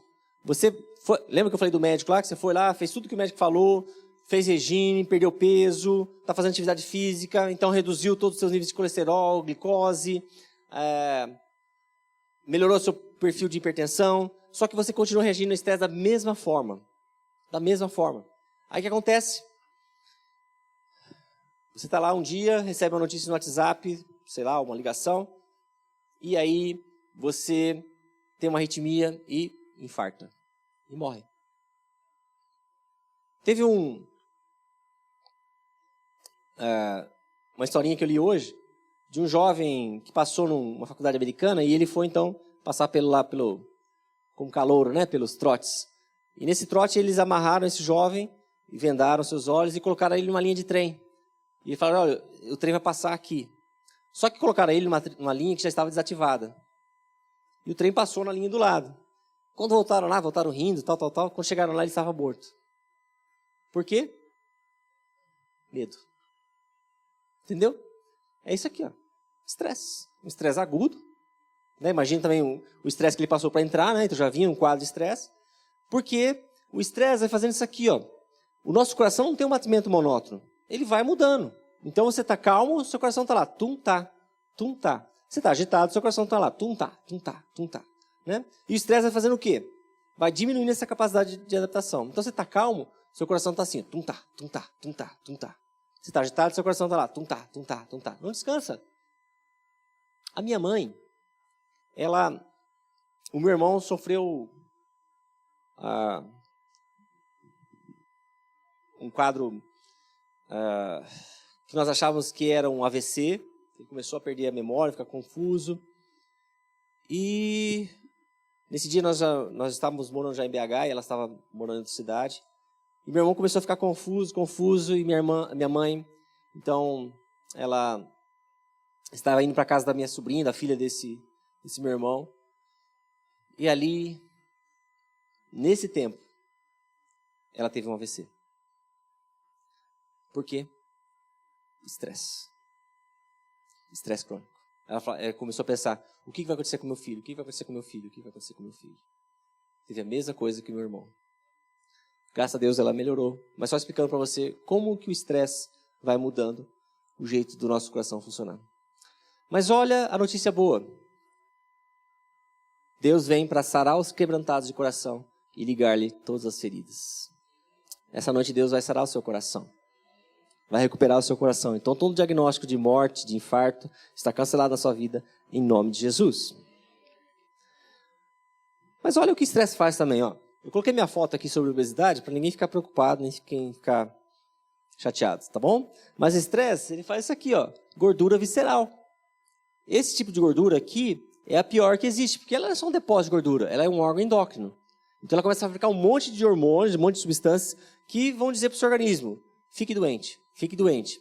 E uma coisa interessante, essa gordura não se deixa usar como fonte de energia.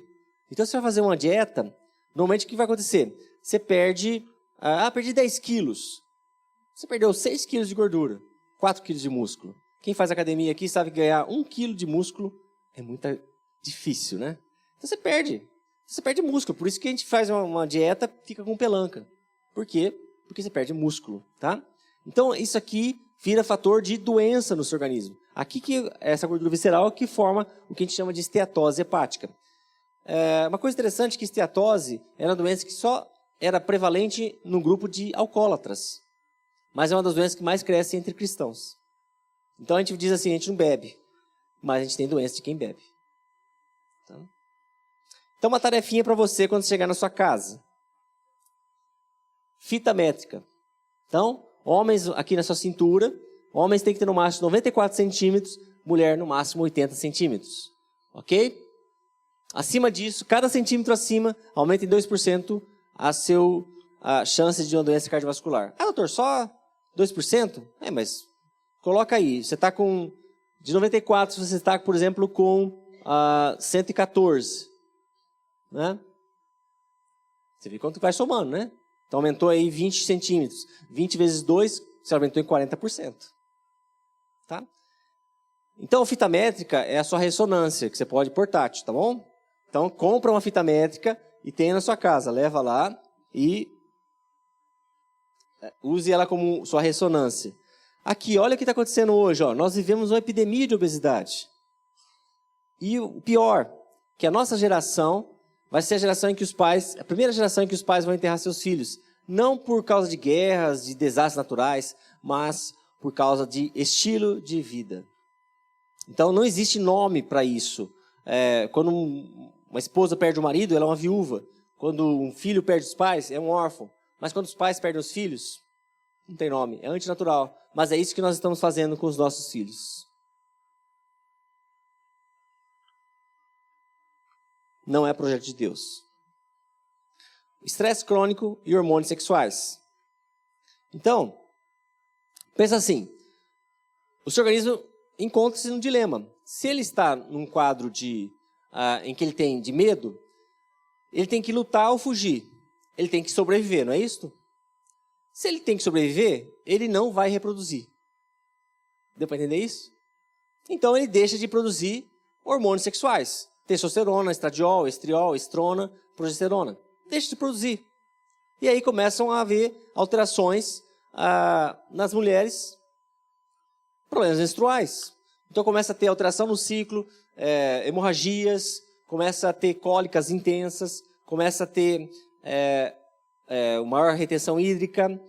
E o quadro de TPM, né? Tô para matar, tô para morrer, vou morder, né? E os sintomas de menopausa começam a ficar muito mais intensos. Mas no homem também a coisa começa a pegar.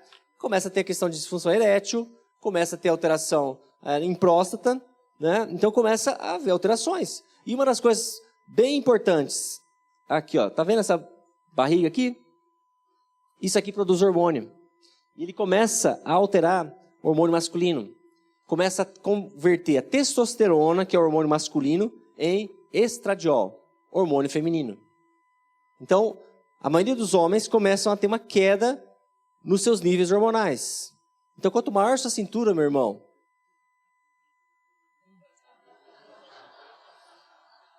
não falei nada. Minha esposa falou para não falar isso. Eu brinco sempre assim, olha. Se o seu marido começou a gostar de comédia romântica,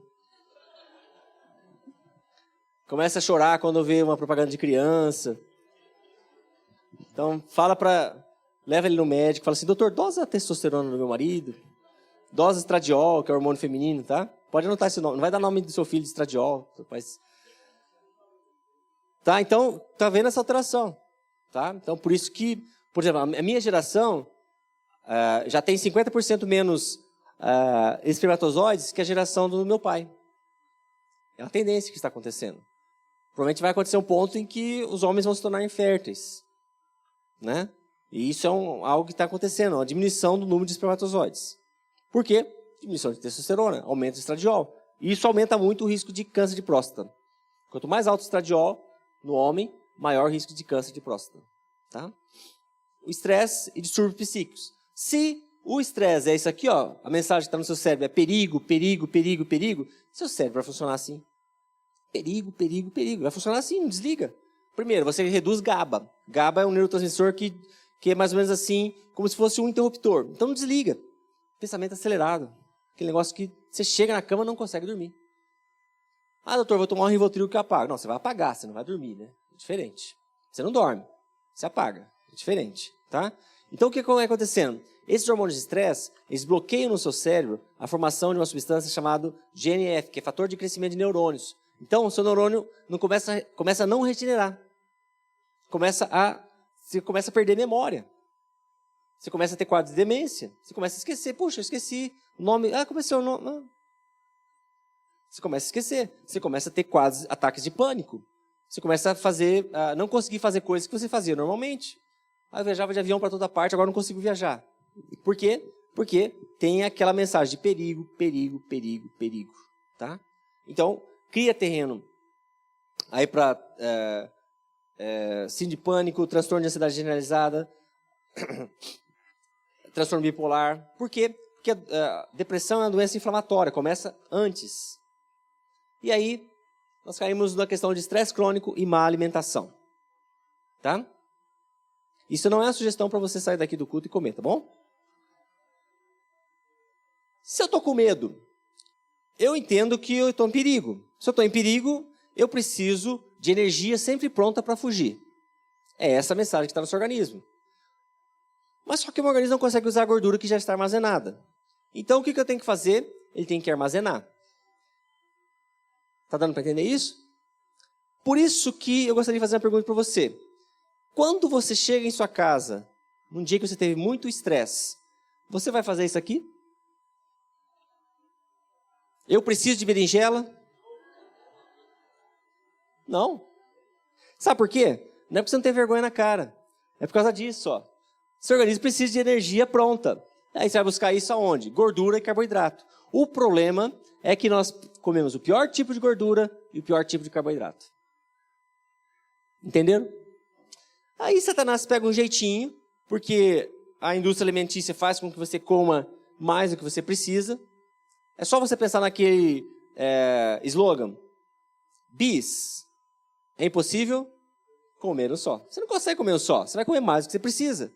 Você vai comer a mais, sem estar com fome. Você está com fome bioquímica, mas você está comendo. E aí isso gera espaço para glutonaria.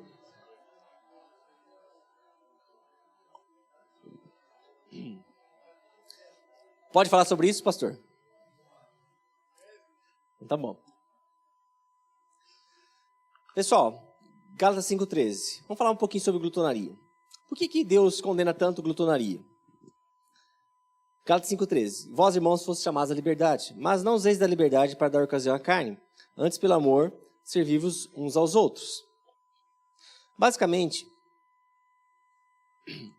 a palavra grega para glutonaria é komos. A palavra grega para orgia é komos. É a mesma palavra. Então, se eu chamasse você e falasse assim, olha, vamos numa casa de prostituição, você ia me bater. Se eu chamasse você e falasse, olha, vamos encher a cara, você ia me bater. Se eu chamasse você, olha, vamos para aquele rodízio de pizza, a gente comeu bastante, mas vamos para aquele rodízio de pizza, você ia falar assim, eita Deus. Por que você condena dois komos e não condena um terceiro komos? Qual que é a diferença? Não é a mesma palavra? Sabe por quê? Porque é um pecado de luxúria, é um pecado de orgia. Porque se coloca no alimento a sua resposta à sua ansiedade. Você lança sobre o alimento a sua ansiedade. E deixa de lançar sobre Deus. Tudo aquilo que você coloca no lugar de Deus é idolatria. Por isso que Deus condena tanto a glutonaria. Porque você coloca no alimento a satisfação dos seus desejos. Quando a satisfação dos seus desejos tem que ser em Deus. Isso aconteceu comigo. Eu consumia 2 litros de coca por dia. Era tranquilo para mim. E aí um dia eu cheguei em casa, minha esposa, depois de um plantão, minha esposa já colocou lá Coca-Cola com um copão de gelo e tal. Comecei a tomar e veio o versículo, 1 Pedro 5,7. Lance sobre Deus a vossa ansiedade, porque Ele tem cuidado de vós. E aí o Espírito Santo falou comigo assim, o que você acabou de fazer agora? Em quem que você lançou a sua ansiedade? E aí eu disse o versículo novamente. Eu lancei sobre a Coca a minha ansiedade, porque ela tem cuidado de mim. A partir daquele dia, nunca mais eu tomei Coca-Cola. Porque eu entendi esse princípio, que aquilo estava sendo a fonte de satisfação do meu desejo. E nada que você coloca no lugar de Deus pode encher o vazio do seu coração. É idolatria. Esse é o problema da glutonaria. Deus criou o alimento, Deus te dá prazer para que você se alimente. E o problema é que quando você pensa em, vou me alimentar saudável, a frase que eu mais ouço é assim, vou ter que deixar de comer tudo que é gostoso. Você já pensou isso, não pensou? Como você pode pensar dessa forma, se foi Deus que criou o alimento? Então, é comum. Eu tive uma paciente no consultório que eu cheguei para ela e falei assim, você gosta de frutas? E ela estava bem acima do peso e tal, não queria perder peso. Ela falou assim, gosto muito. Qual fruta você gosta, por exemplo? Gosto bastante de morango, com aquele chantilly, aquele leite condensado. Não era fruta, né? Entenderam? Só uma desculpa. Então, o que nós fazemos? Nós alimentamos a nossa carne, a nossa natureza pecaminosa. E não o nosso corpo. Essa menina não consegue comer esse prato. Ela não precisa comer esse prato, mas ela vai comer. Então, qual que é... eu estou tentando vocês, né? Massá e Meribá, né? Não colocar a tentação, então. Mas, isso aqui é o que a Bíblia diz sobre... no Antigo Testamento, lugar foi chamado Kibrot Hatavá, que significa sepultura de luxúria, porque ali foram enterrados os que tinham sido dominados pela gula. Você não está mais no Velho Testamento, na Antiga Aliança, mas você está na Nova Aliança. E a Bíblia diz, não destruas por causa da comida a obra de Deus. Você é a obra de Deus, feitura das suas mãos. Então, aquilo que você come pode fazer com que você morra. Então, por isso que a Bíblia pega tanto nisso aqui. Tudo que você põe na sua boca tem potencial de gerar vida ou morte. Doutor, quer dizer que... como que é essa questão de alimento, então? Tem alimento puro, tem alimento impuro? Deixa eu explicar para você de uma forma simples. Amanhã eu vou falar sobre alimentação, tá? Mas assim, na época de Jesus, só havia os alimentos que Deus criou. A partir da Revolução Industrial, começaram a existir os alimentos criados pelo homem, alterados pelo homem. Então nós começamos a ingerir alimentos artificiais. Hoje, a grande porcentagem do que nós comemos é alimentação artificial. E aí, nós então nos expomos àquela questão de tudo que eu expliquei para vocês agora. Mas, então eu não estou falando de alimentos puros e impuros. Então tudo que Deus criou para você é bom. A palavra diz isso. Mas isso aqui, o que você come não impedirá que você vá para o céu. Mas pode fazer com que você chegue lá muito mais cedo. Deu para entender? Né? Então eu prefiro assim, o que eu como vai fazer com que eu chegue lá muito mais tarde. Porque eu quero viver tudo que Deus tem para mim. Porque eu quero viver a realidade desse versículo.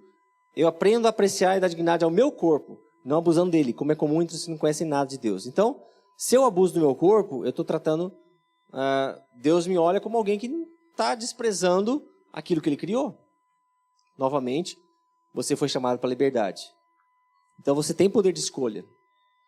Então, aquele cachorro quente que está te esperando, vai ficar esperando.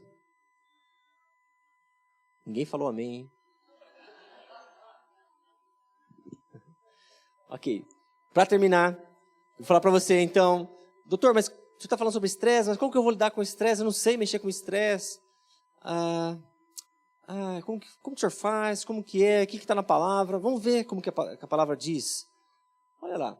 Estratégia para a vida abundante. Basicamente isso aqui, princípio do chuveiro velho. Eu não ligo e quando ligo, não esquento. Né? Basicamente é isso. Não importa o quanto de estresse que eu enfrento, importa como enfrento o estresse.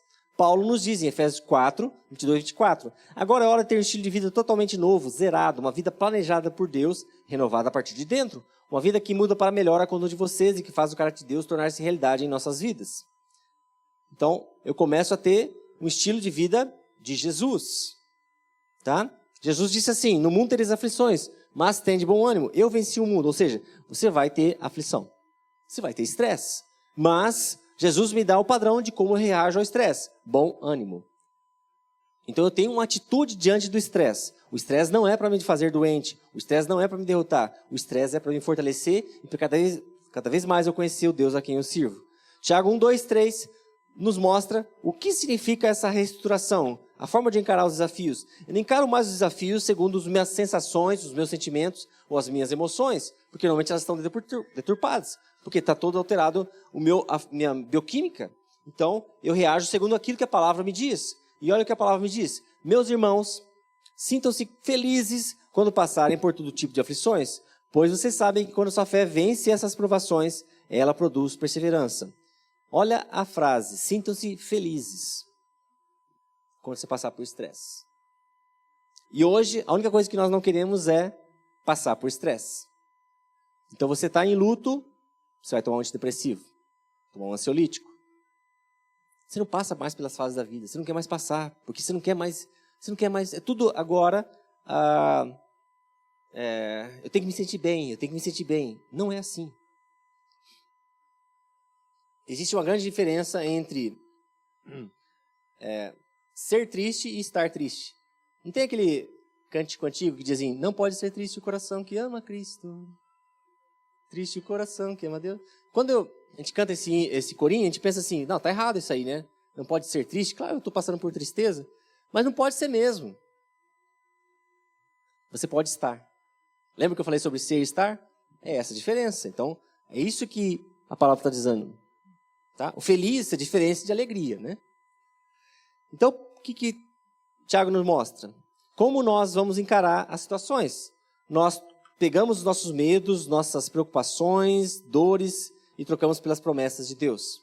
Nós adaptamos cada evento da nossa vida que reconhecemos como trágico, doloroso, traumático e levamos a Jesus. Você leva todas as coisas diante de Deus, de Jesus? Todas. Habite ricamente em vós a palavra de Deus. Você toma a palavra, quando você lê a palavra, você toma aquilo como verdade para a sua vida e você vive segundo aquela palavra, não aquilo que o mundo está dizendo que você está passando. Às vezes está passando por situação de estresse, de ansiedade, de preocupação, e Deus está dizendo para você, não temas, eu sou contigo. Você está passando por uma dificuldade financeira e Deus está dizendo assim, o Senhor é meu pastor e nada me faltará. Quem que você está escolhendo? Como você reage diante de uma situação de estresse? Qual que é a sua atitude? Não se amoldem ao padrão deste mundo, mas transformem-se pela renovação da sua mente para que sejam capazes de experimentar e comprovar a boa, agradável e perfeita vontade de Deus. Em Provérbios 16, 22, a palavra nos diz que a mente é a fonte de vida, mas se eu estou debaixo de uma reação errada ao estresse, ela vai ser fonte de morte. Por quê? Vou te explicar como que funciona o cérebro. Como que nós processamos a informação. Então, ela passa primeiro pelo julgamento do nosso emocional. Chegou uma informação para você e ela vai passar primeiro pelo seu emocional, ou seja, sistema límbico, que é o nosso inconsciente, é o nosso banco de dados. Tá? Depois ele vai para o nosso cérebro consciente, o nosso córtex, o nosso cérebro pensante. Então, consciente é banco de dados. Tudo aquilo que você recebeu de informação, aquela palavra que você recebeu, você não vai dar em nada. Você não presta. Ou então você recebeu uma palavra de bênção. Você vai cumprir todo o propósito de Deus na sua vida. Depende da palavra que você recebeu. Olha aqui, ó, como ele funciona. 400 milhões de bits por segundo. Mas o nosso cérebro consciente. Eu sou formado, tenho PhD, tenho mestrado, tenho parará, piriri, pororó. 2.000 bits por segundo.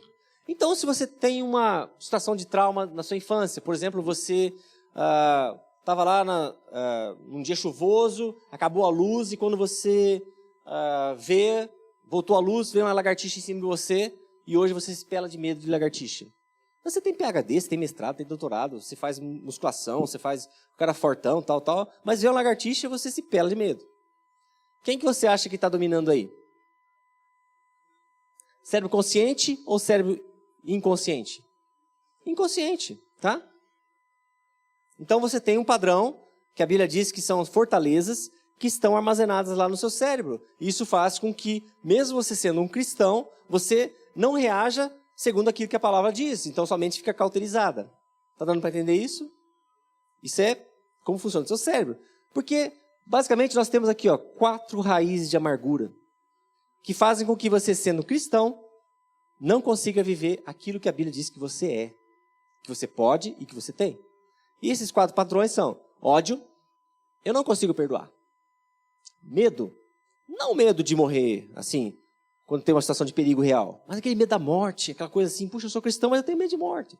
Tenho medo disso, medo daquilo, tal, medo escuro. Medo. Só que a Bíblia diz para você que Deus não deu um espírito de medo, mas um espírito de destemor.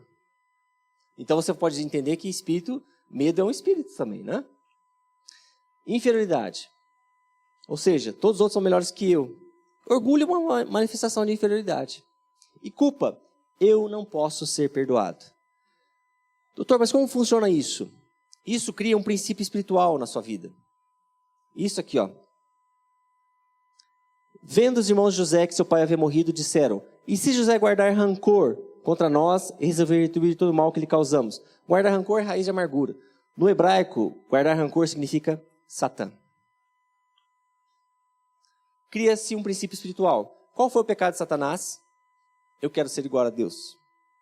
Ou seja, essa situação, essa raiz de amargura, torna-se o seu Deus.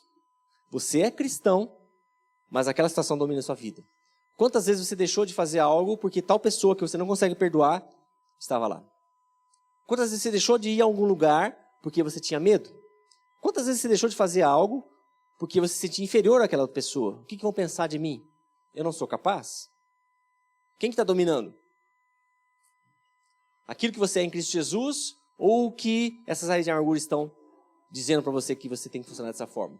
Ou seja, você acredita numa mentira. Olha o que está na palavra. Provérbios 23, 7. Porque como imaginou na sua alma, assim é. Ou seja, se minha alma está dominada por essa raiz de amargura, como que eu vou processar quem eu sou em Cristo Jesus? Lembra que eu fiz a pergunta para você? Você é saudável? E a gente não conseguiu responder. Porque nossa alma está cauterizada. E a gente pensa assim, nossa, o tempo não vai curar. O tempo vai curar. Não cura, só aprofunda a raiz de amargura. O que cura é o perdão. E eu acho interessante essa passagem, eu coloquei até aqui, ó, um espinho. Porque uma das ministrações que eu fiz, foi muito claro, o Senhor falou comigo assim, falou assim, olha, lembra como eu apareci para Maria Madalena ali no sepulcro? Jesus apareceu para ela e ela não reconheceu a Jesus, confundiu ele com um jardineiro, não é isso? Ali estava aflorando uma raiz de amargura de Maria Madalena, medo. E ela não consegue reconhecer Jesus. Quando Jesus fala com ela então reconhece a Jesus e todo o medo se acaba. Aquela raiz de amargura foi arrancada. Por isso que Jesus apareceu como jardineiro, porque Jesus arranca qualquer raiz de amargura. Ele vai fazer isso nessa noite, em nome de Jesus. Por quê? Porque as armas que nós usamos na nossa luta não são do mundo. São armas poderosas de Deus, capazes de destruir fortalezas. E assim destruímos ideias falsas, também todo orgulho humano que não deixa que as pessoas conheçam a Deus. Dominamos todo o pensamento humano e fazemos com que ele obedeça a Cristo. Qual que é essa arma? O nome de Jesus. Você crê que há poder no nome de Jesus? Amém? O problema é que não adianta você ter mais fé no nome de Jesus. Você tem que ter mais ousadia em usar o nome de Jesus.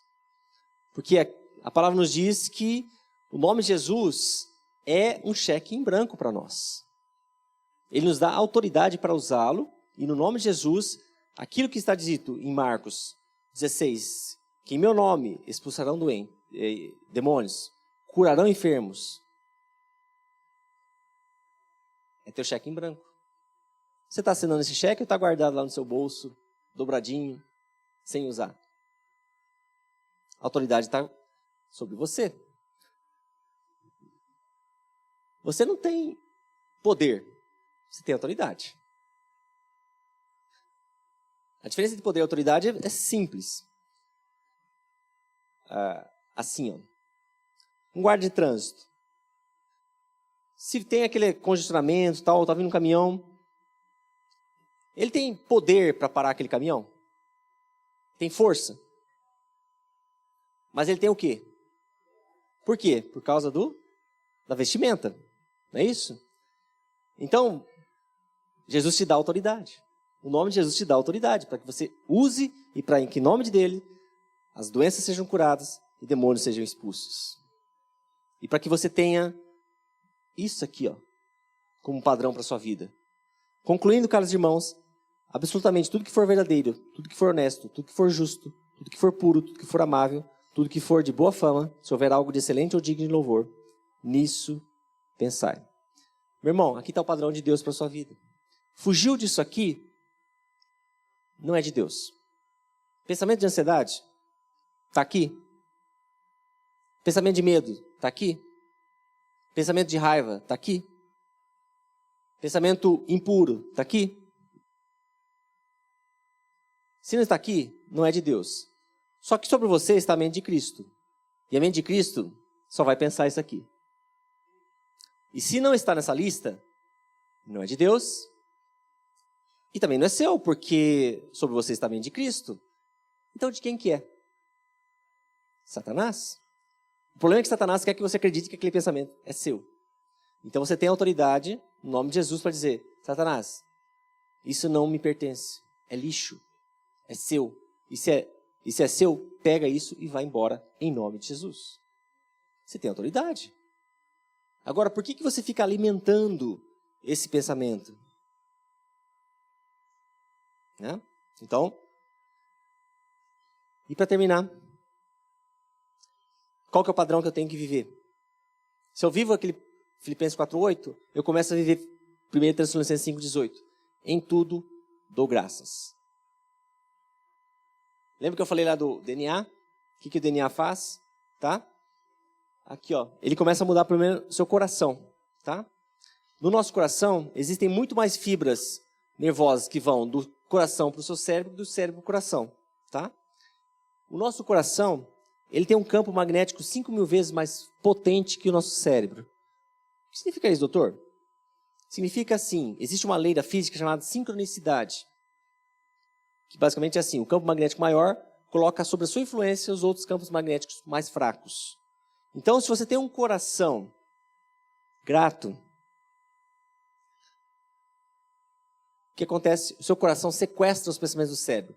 Lembra que suas emoções estão deturpadas. Quando você pratica gratidão, você troca essas emoções que estão lá no seu cérebro. Medo, preocupação, raiva, amargura, pesar e depressão. E isso foi estudado. Esse instituto aqui, ó, mostra que quando você faz isso, você aumenta a sincronia do seu coração. Isso cai em Provérbios 4:23. Guarde o seu coração, porque dele procedem as saídas de vida. Então, quando o mundo está te dizendo assim, tenha medo, tenha medo, tenha medo, tenha medo. E a Bíblia te diz, e você começa a declarar,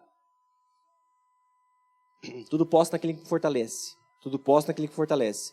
A Bíblia diz, não temas, não temas. Você começa a declarar isso, começa a viver essa realidade e viver quem você é em Cristo Jesus. O que acontece? Você começa a quebrar esse padrão que está no seu cérebro e trazer ele para o padrão de Jesus.